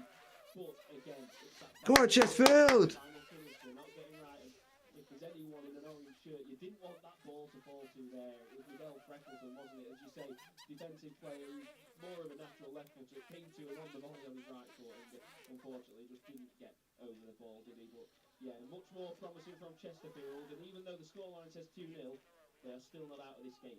Well, Matty Ward finished the Matty School Mafuta, what it's all about at this level from Benham and Redbridge. He's slightly more defensively minded than Matty Ward. So it's not really going to reinforce from a digging in scenario, I suppose, from Solihull, isn't it? Really, the physical challenge isn't that big, it was marking Tom Naylor, so perhaps looking to do a bit of a job on ending in midfield of the likes of Banks and Naylor, and just trying to break up that play a bit and give Solihull a bit more of the ball, because they've not seen any of it yet really in this half. One coming into the middle, they're taking the halfway line by King, and he's moved forward 10 yards. He's got Naylor running through, that's the ball to play, and he's found Tom Naylor. Naylor cuts inside, he's got a corner out of that. Good piece of defending there, but that was a beautiful piece of play from King, and the running off the ball from Naylor was exemplary. Yeah, lovely run through from Naylor, and well spotted by King, a perfectly weighted pass. Again, the ball comes from Naylor, and he just hesitates, but Chesterfield are back at it, short corner. Corner comes in, it's bobbing around on the edge of the box. Oh, and again, Grigg has the shot blocked. Comes out to Jones on the D, gets a shot in. Oh, it's so by the goalkeeper, and he scooped it out with his right hand, and he managed to outstretch that hand. How on earth are we not scored in this game? We're literally being at them. Solihull Moors literally done nothing in the second half. He'll not believe he's not scored there, Jones. It was a lovely strike, low and hard. Somehow the goalkeeper gets down to it and gets a strong enough hand on it, and then somehow the ball doesn't then fall out to the 12 foot or green. I can't believe he managed to get a strong enough hand to keep it out of the net, but not strong enough so it went down into the 6-yard box, and he was able to gather the rebound. It was some top quality goalkeeping, you do have to say. Best save of the match by a long way. Was that ball kept it by Solihull? It's chested down by Grimes, and then a diagonal ball tried by Naylor. Tried the ball, assuming that either Banks or somebody did that, but Banks was behind him. He'd been on the right hand side of the side. Has Banks come back into the middle now? Because Mandela's moving out to the right. So we've got another little swap again. Banks back to the middle, having been on the right for much of this second half so far. We're coming up to 59 minutes. You listen to 1866 Sport Live with National Winston. On the attack, pinning in Solihull into their own half at the moment. Oh, and it's a beautiful chip ball through by Freckles. Cockle can't quite get there before the goalkeeper. But rather than pick it up on the edge of the area, he just lets it roll as long as he can to see the second roll down, and it's picked up right on his goal line with Cockle forcing him to. We're already seeing the kind of time wasting antics. Well, why not? They're 2-0 up. Yeah, Nick Hayes taking as long as possible, waiting for Colford to get right as close. Oh, and Sheffield United have equalised! Owen McBurney against. We went down. Owen McBurney has equalised for the Blades. Just see Chesterfield the score. And if you guys want to know, I do have family connection to watch Sheffield United because I have 2 uncles that support Sheffield United, and one of them actually worked for 20 plus years for Sheffield United. So I got used to going to a lot of Sheffield United games as a kid, thanks to my uncle giving me free tickets. So I grew up. So I grew up watching a lot of Sheffield United games. But I'm proud of being a Chesterfield fan. But what a goal in McBurney. I just want Chesterfield to now get back into it.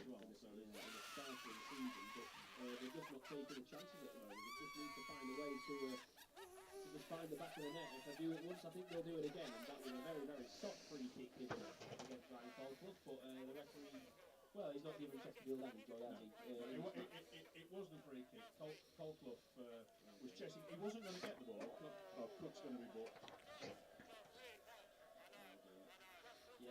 Come on, Chesterfield. It's been coming, hasn't it? He's been in the wreck and the force officials here all game, and yeah, it was only a matter of time before he picked up a yellow card. You felt Paul Cook, but at least he's not retaliated again, and he's only on the yellow so far.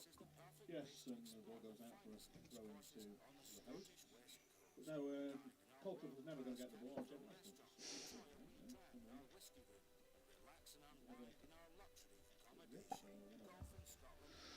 There's no number, I'm pretty sure. Looked like Jamwinga across, so Jamwinga was the one with no number on. So whether it got a little bit of blood on it. No, Colclough wasn't going to get the ball and keep it in, but the chaser back. That's nice. Because he was giving his all to try and chase it back, wasn't it? And the referee decided to just get away with a poor ball from Palmer there. Well, the ball was intercepted by Solihull player Freckleton. Just managed to get nothing there to prevent the home side running forward with it once more. Which came back to the back 4 area to get that now. Freckleton is pushing forward a lot more in the second half, isn't he? Rolls it down towards Colclough. Colclough cuts inside. Just outside the box, plays it in field towards Naylor. He's running there. Go on, Chesterfield. Come on, Chesterfield. I want Chesterfield to start playing.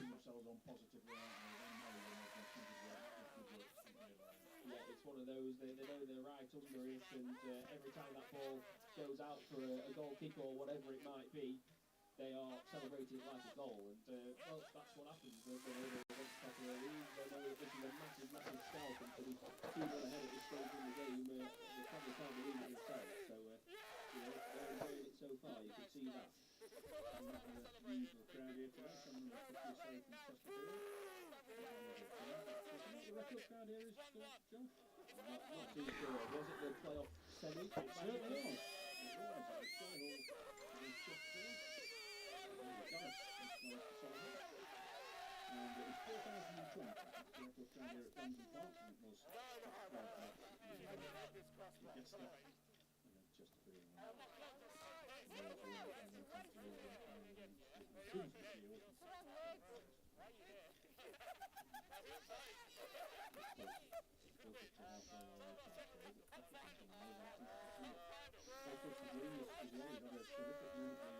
Oh, lovely turn from the Chesterfield number 11 as well. He put it on his right foot. He turned and looked. Not sure if he was meaning to give it to Freckleton. He did give it to Freckleton, but I think he might have been taking it to himself. And Mandeville played this to Jones, who was inches away from his first goal for the club, and he plays that right back to Palmer, who's in space. Again, playing the orange shirt forward, played it to Mandeville. Just outside the 6-yard area, it's on his left foot. Oh, and he just slips as he was trying to roll it into a more dangerous area. Good shot. Go Chesterfield! Go Chesterfield!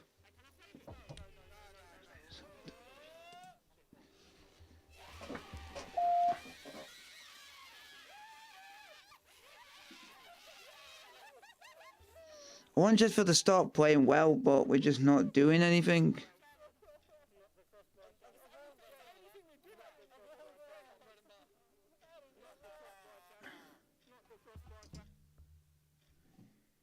He's not been out. He can do anyway. The ball flicked forward by Mandeville towards Grigg outside the box. He's got to try and run with it. He's got it. He's played it wide left to Colclough. Come on, Chesterfield! He's overhit that, and it's knocked back in. It's cleared off the line. There, what a clearance off the line by Cade Craig. It's gone out for a corner kick. What a rocket of a shot, and Cade Craig was a yard off the line. It hit his thigh, didn't it? Out for a corner. And Paul Cook's just laughing at that, like almost like, well, how's your luck? Sometimes it's just not in, is it? Corner comes into the centre, and you just feel it's gone out for a goal kick. Header attempted in there from Ash Palmer. Got something to it, but it was always going to go wide. But you just get a feeling now Chesterfield did get one. They've got the initiative, haven't they? You certainly feel like the game's not over. Even at 65 minutes, 2-0 down, you don't feel like this game's over the way Chesterfield are playing. You feel like there's goals in them, but it's just one of those days at the minute where, you know, on another day Chesterfield would have scored 4 or 5 goals by now, but the ball's just not hitting the back of the net. They're just not getting the rub of the green today, and Solihull's one of those grounds where Chesterfield just historically don't seem to get the rub of the green, and it might be another one of those afternoons. Yeah, so Chesterfield top, losing. Bromley in second place, drawing. Barnet in third place, winning. Solihull in fourth place, winning. Gateshead in fifth place, losing. Banks. So most of the teams around us are still dropping points, so in our favour, the team who are in second place are dropping points. So it'll be a 9-point gap. Mandeville, and now it's King on the right-hand side. He's got the Craig, who cleared it off the line alongside him, plays it infield to Mandeville. You've got Jones in the D, trying for a shot. He's had another shot. It's Mafuta who dives across to block that one. It ricochets out to Freckleton. Now Jones again. Freckleton once more. 2 players. Chesterfield. For Chesterfield. Chesterfield. And Palmer out to King. King again. He's got a defender with him. Whips across it a bit too deep, but it might be kept live by Colclough. It is. Colclough between the 18-yard and the corner flag, cuts into the box, plays it into the centre. Surely this time somebody's going to get well, there's a big shout for a penalty, but it never, ever was a penalty. It was a clear dive. Yeah, it's a booking for simulation by Jeff King. And I have to say, it was clear simulation, George. Yeah, I think the booking might be for King's reaction to not being given the penalty. He was right up in the referee's face. You do have to say, Phil, he's gone down theatrically, hasn't he? He had a chance again to pull the trigger. If he'd have got his first touch right, he's putting his right boot through that, and again, Chesterfield are back in the game. Instead, he gets his touch wrong, decides to throw himself to the floor, and we're still 2-0 down, and it's decision-making in those key moments, and again, Chesterfield, chance after chance, they're just not taking them today. Yeah. We just got news of the crowd, 2,614. And there's more from Chesterfield than I thought there would be. I wasn't entirely sure. I'm a ticket. Is it 1,000? It's Sheffield United 2, Newington 1, folks. Ali Akmahovic. By Benton, who was back following the man, and well in clear, and bounces for Beck, but Chesterfield nicked it off his toes, and it's King. There's going to be another substitution, and we're going to get Joe Sparrow on his first appearance of the season after a long injury from him. Ball played into the centre. Greg gets something onto that, didn't he? Oh, Greg! A goal kick. Again, a beautiful ball from Banks in on the right hand side. As Joe Sparrow, he's going to get a fantastic response here for his first appearance of the season. He's coming on for Callum Maycock, who scored the key second goal.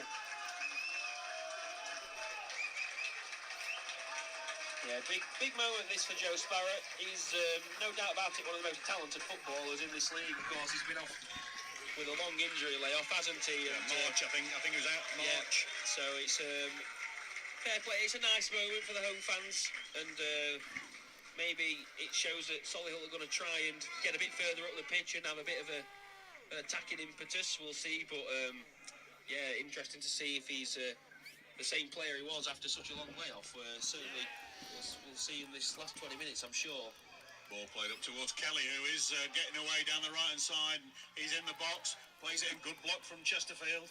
Grimes receives after Freckleton had made the block, and the ball goes out for a goal kick to the Sparrows on the clearance from Grimes. But that's the first time we've seen Kelly really been able to run at the defence. But yeah, Maycock more of a defensive midfielder on Sparrow on, but they did do the other swap with Warburton and Mafuta early on. But I was looking if Sparrow would be fit. He wasn't even on the bench at Oxford City on Saturday, so I thought, oh, he'll not be involved. 3 days late, he's not suddenly going to come back after 9 months off, are you? But he is. And anyway, Dobra and Jacobs are readying themselves to come on for Chesterfield, just down in front of us. Ball over on the far side, and it's an opportunity for Craig to attack. Plays it into Sparrow, his first touch of a football since March. And he's back with Mafuta. He's happy to slow play down. Got 20 minutes of normal time remaining here on 1866 Sport Live with National Windscreen. It's a local company with a national network. It is Solihull Moors 2, Chesterfield 0. Chesterfield have scored in every game this season. They've had chances to have scored plenty this second half alone, but they've not taken them. The goalkeeper's made a couple of good interventions, one particularly good save from Mike Jones as the ball played forward by Chesterfield by Tom Naylor. It's blocked. Naylor picks it back up though and finds Freckleton, whose first touch just lets him down a little bit. It's cleared away, but not with any plan from John Benton there. Just goes through to Tyra. Freckleton's on the halfway line. He's got a bit more space to run into. He's being backtracked by Kelly. He's found Colclough in some space on the left-hand side. Colclough gets on his left forward. He's put that out of the ground. Oh, come on, Chesterfield. Players coming in for the pullback. I've not got a problem with him taking a shot, but he took it with his left foot, and it's going off. So Mike Jones coming off, which Chesterfield number is technically Dobra. God, Chesterfield, nah. He's on in the 71st minute, and Jacobs, is he going to... Hi, mate, not looking good for Chesterfield at the moment. Are you good apart from Chesterfield at the moment? No, we're having chances, but we're just not taking them because, one, we're having shots which getting saved for the keeper, getting clear of the line. When you know it's not your day, it's not your day. That it is what it is. Absolutely A1. But some more fresh legs from Chesterfield, and this is, hopefully where the squad depth comes into play now. Chesterfield have bought 2 top quality players on here in Dobra and Jacobs. Can they make the difference and get Chesterfield dragged back into this game? We'll see. Well, Bromley have just scored again. They'll lead once more at Ebbsfleet. Ball cleared away by Solihull. Clips Dobra, goes out for a throw into the hosts, and it's in the hands of James Clark. Down the touchline, it's one in the air by the Sparrites in the form of Tom Naylor, and he's going to fall for Grigg. Grigg gets it in towards Jacobs, his first touch. There's space opening up on the right hand side. Come on, lads. Well, he was played it to King, wasn't he? But Dobra ran across him. It hit Dobra and was partially cleared by Solihull. Well, Chesterfield back with the ball now. He's played out to Colclough. Chests that down. He's got a great opportunity now. Colclough on his right foot. Oh, and it's just gone though. Well, narrowest of margins wide of the far post. That was and he hit that with some venom. But what, 4 inches wide of the post? Yeah, it might have even hit the stanchion, that one behind the net. It was so close, wasn't it, from Colclough? Did everything right. Lovely diagonal ball from Banks. Chests it down, Colclough. Takes on one, takes on two, cuts it inside across the 18-yard box. Hits it across goal. So close, inches away. Oh, goalkeeper is going to get booked. You semi-predicted that one. Yeah, He's booked the time waste. it was coming, wasn't it? Again, another booking that you felt was coming eventually. And we're 17 to go. It's not in the 88th minute already. Goal for Portsmouth. Portsmouth 1, Bristol Rovers 1. Every chance that goes begging for Chesterfield, you are just thinking more and more, it's going to be one of them days, isn't it, where we're just not going to be able to buy a goal, even though we're huffing and puffing, just can't blow the house down, Phil. Banks, a bit deeper than he has been, so we assume that he's possibly moved into that holding position after Mike Jones had just come off. I think he has, hasn't he? Because it's Dobra, Jacobs, and Colclough are the three attacking midfield. That's offside, offside against Josh Kelly. Chesterfield nervy holding the line, but they held the line. And it worked well. Come on, Chesterfield. Nice early flag as well. Yeah. So congratulations, Mr. Kavanagh. As Grigg a little bit soporific there with the ball out towards Colclough, and it's blocked and cleared away by Solihull. But they've been pegged back for all this sort of 46 to 75th minute. And if Chesterfield did get one, they'd be the team anyway. It's Osborne, no number on his back, into the 10-yard circle. He's slowing it right down. Plays it out to Killian. Osborne goes on the overlap. That's a nice play from the Solihull skipper. He's still on the touchline, but Freckleton's making it difficult for him. And no, Grimes steps up and wins that ball. Plays it to Dobra. Dobra's just inside his own half. Up to the centre circle for Jacobs, who just switches it out to King on the far side. Back into Banks, who's got Beck coming to see him. And I'm not sure what Ollie Boggs is trying to do there. He's gone out for a throw-in by the corner flag. I think he was trying to pick out Jacob. My initial thought was he was trying to chip the keeper from 45 yards. But I just think he got it all wrong there, Banks, didn't he? He was trying to play that diagonal again that we swore earlier in the half. And Josh Kelly is coming off, which he's not been in the game a great deal today, but I'd always rather see Josh Kelly not on the park against Chesterfield than on it. He's replaced by Jack Stevens. Straight swap. Yeah, you do feel, though, if Stevens can get him behind and get a chance and get a third for Solihull, that would be game. Luton Town have scored 2-2. Maybe that's what that changes for. Maybe Kelly's done a lot of running. Striker with a bit more energy up the pitch for them to get out. But the ball goes out for a throw right by Paul Cook. Paul Cook, Gary Roberts immediately with their arms up appealing for the throw. Looking at the referee, he had no idea. The linesman had no idea. And the linesman gave it to Solihull. I think that was the right decision. But the referee had no idea he was in a perfect position. It is with Stevens. And he's taken a shove from Jamie Grimes. Grimes gets the ball, plays it infield for Freckleton to clear. Couldn't quite pick out Dobra, but Dobra works hard. Oh, and Osborne just nicks it off him. Dobra. Well, do you know what? I reckon Osborne's going to stick to Dobra like glue to try and get a reaction from him as well and try and get him into the book. He did enough there, though, didn't he, Dobra, defensively? Just to... Also, is there a foul in there for Sheffield United? A foul? Feels like he's getting manhandled as well. He's an intelligent player. He's been in these positions before. He knows how to make sure to take the pressure off his team, just buy them that extra few seconds, doesn't he? Ball chip forward, good ball in. Look, the goalkeeper has read that well. Hayes comes out with Will Grigg, who puts his thumbs up back to Banks, who picked that ball out. So he moved back alongside Naylor now, Banks. So the attacking three midfielders got Jacobs right, Dobra centre, Colclough, who's had a terrific game. Of course, Josh is going to make his call for man of the match at some stage in the next, in 13-14 minutes time or so. As Banks picks the ball up on the halfway line, turns, looks for his options, believes that the short ball to Palmer is the best one.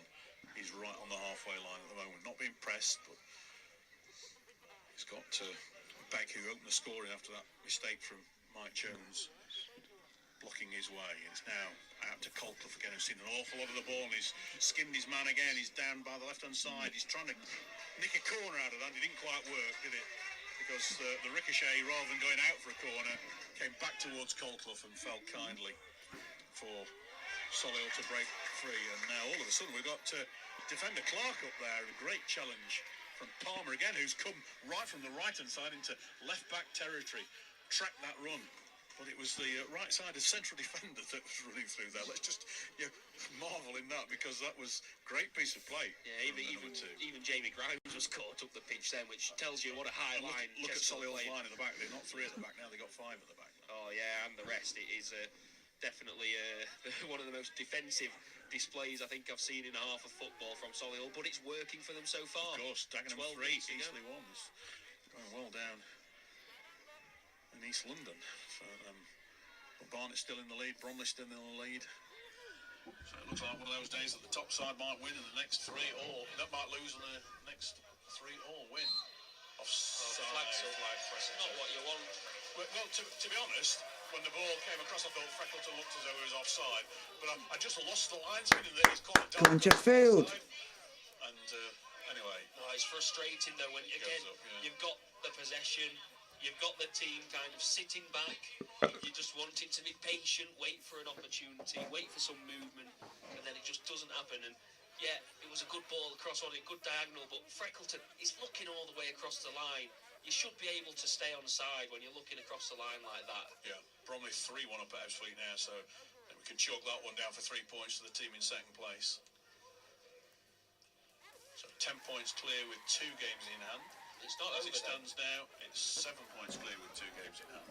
Well, no, it's not over. A great diagonal ball towards Colclough again, who's got behind the back line. He's on the left side of the 18-yard area. He's waiting for some colleagues to come in, and it's drilled in. The goalkeeper gets a knee to it, comes out to Freckleton. He finds Banks 35 yards out. Is he going to have a shot? No, he's played it out wide right. And King back in towards the centre. Jacobs is on the ball. He's in the box. He's onto his right foot. Jacobs has hit the post. He's come out to Freckleton, and he's put that in the car park. Can't believe this. I can't believe what I'm watching at this point. Jacobs does everything right. Lovely little feint, lovely little dummy. Great footwork, outside of the foot. It's testing for the bottom corner. Somehow a Solihull defender gets a toe on it, hits it against the post. It ricochets out, and again the ball comes out to Freckleton, who's clearly not got his shooting boots on today. Ballooned into the car park James again. Berry coming on. Just so frustrating, Phil. Frustrating. It is one of those days, isn't it? It really feels like it's just one of those days where we could. It's now 3-2, Sheffield to Luton. Luton Town 3, Sheffield United 2. It feels like one of those games. Well, the goalkeeper rushes with the goalkeeper. So you'll own Sheffield, haha, Moors all over you. Okay. He's coming on for Colclough. Alright then. Show me where your big mouth is. Fresh legs. Who do you support then? 81st minute. James Berry is, he came on and made a big difference against Aldershot, didn't he? And he provided for the Willowbrig goal. So, against a tired fullback, this could be a key moment in the game, bringing James Berry on. Barnet 2 up against Southend, so second and third are going to win today. I think we can pretty much take that as read.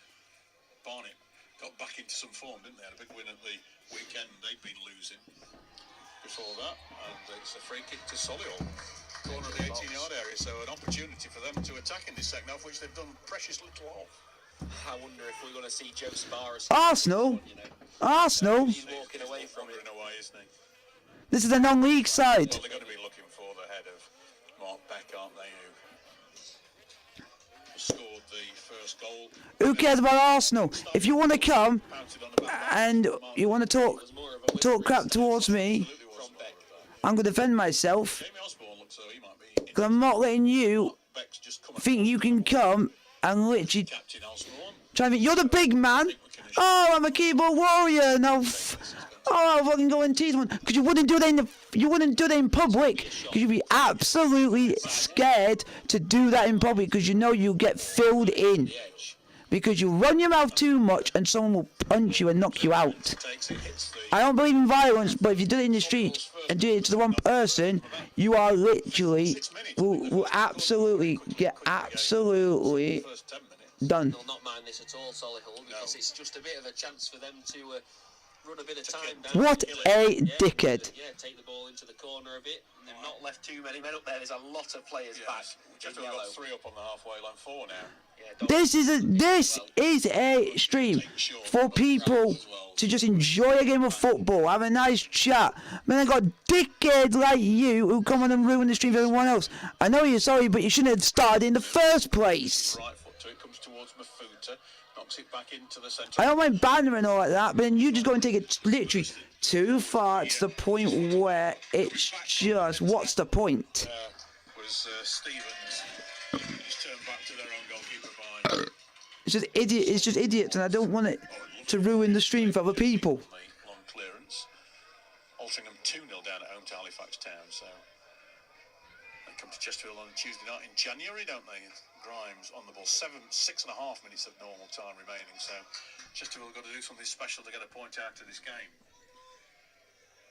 So with Ollie Banks, he's only just outside the 10-yard circle there.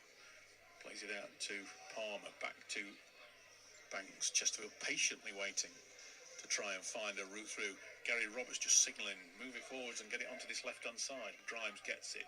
Now with Dobra, as deep as he gets in any game, I think, there to come and fetch that. Just loses control of it. Point is to have it, Chesterfield fans, because you owned. Dobra. Tiny little foul taken quickly by Dobra. You're just wanting to ruin. You're just wanting to wind people up, ruin the stream for everyone else. 18-yard area is cut in front of the goalkeeper. Gets something onto it.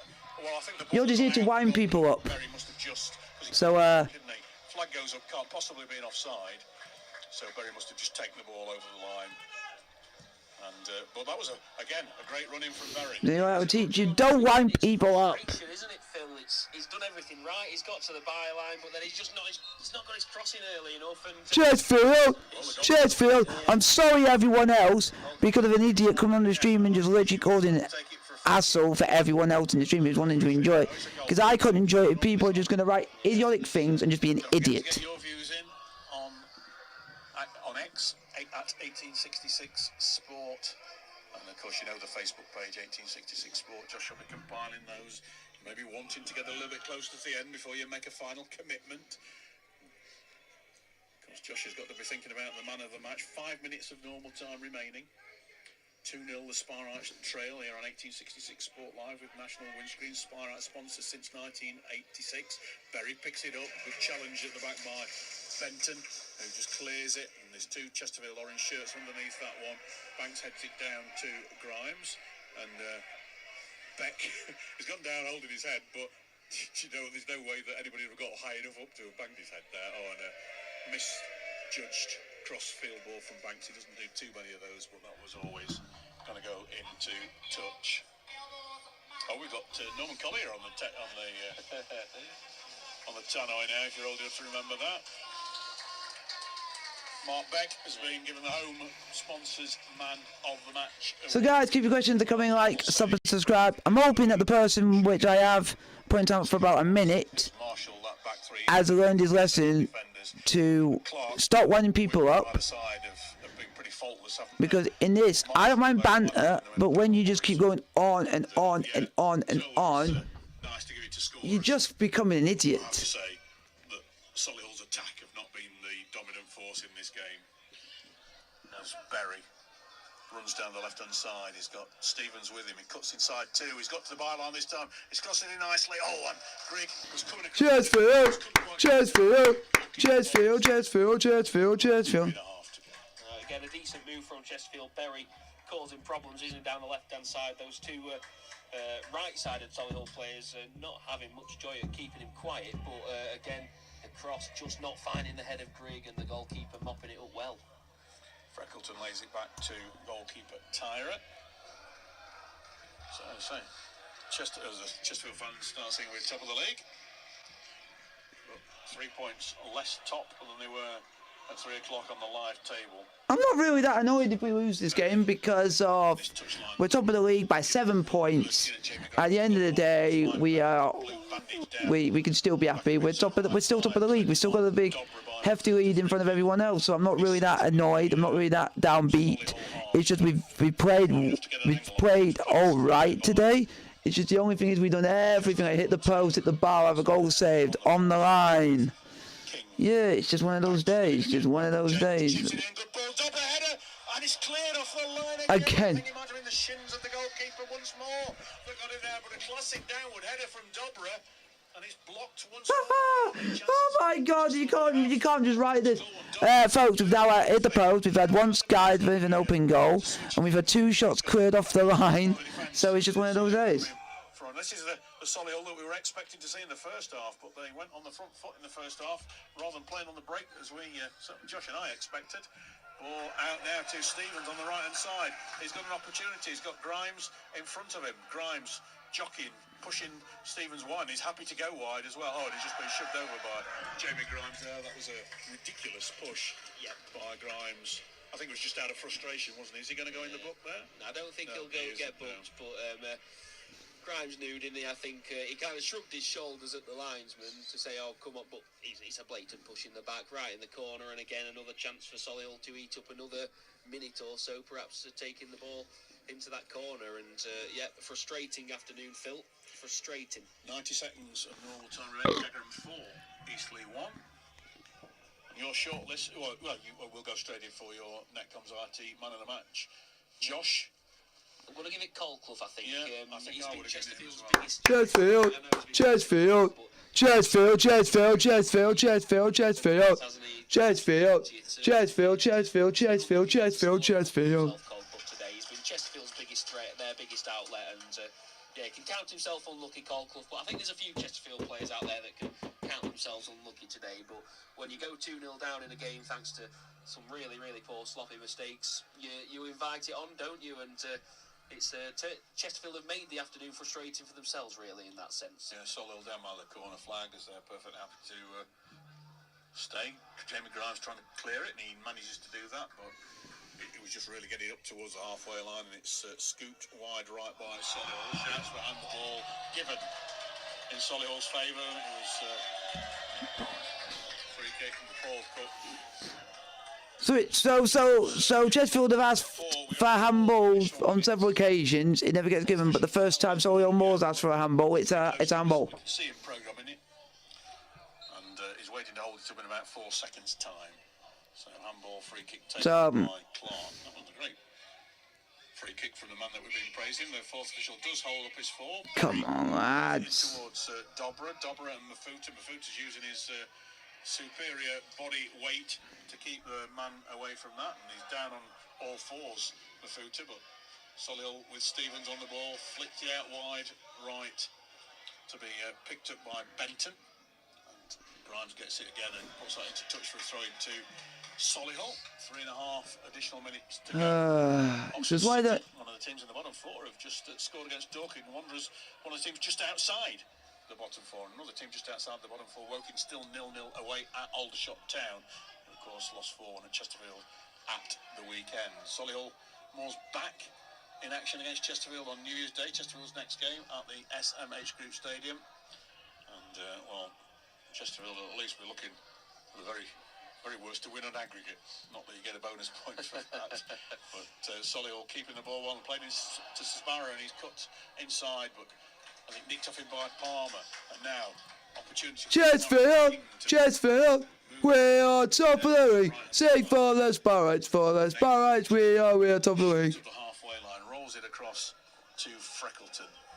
Banks comes and gets it once more, and again that line of 5 at the back. Berry's got behind it, but he couldn't bring the ball to heel.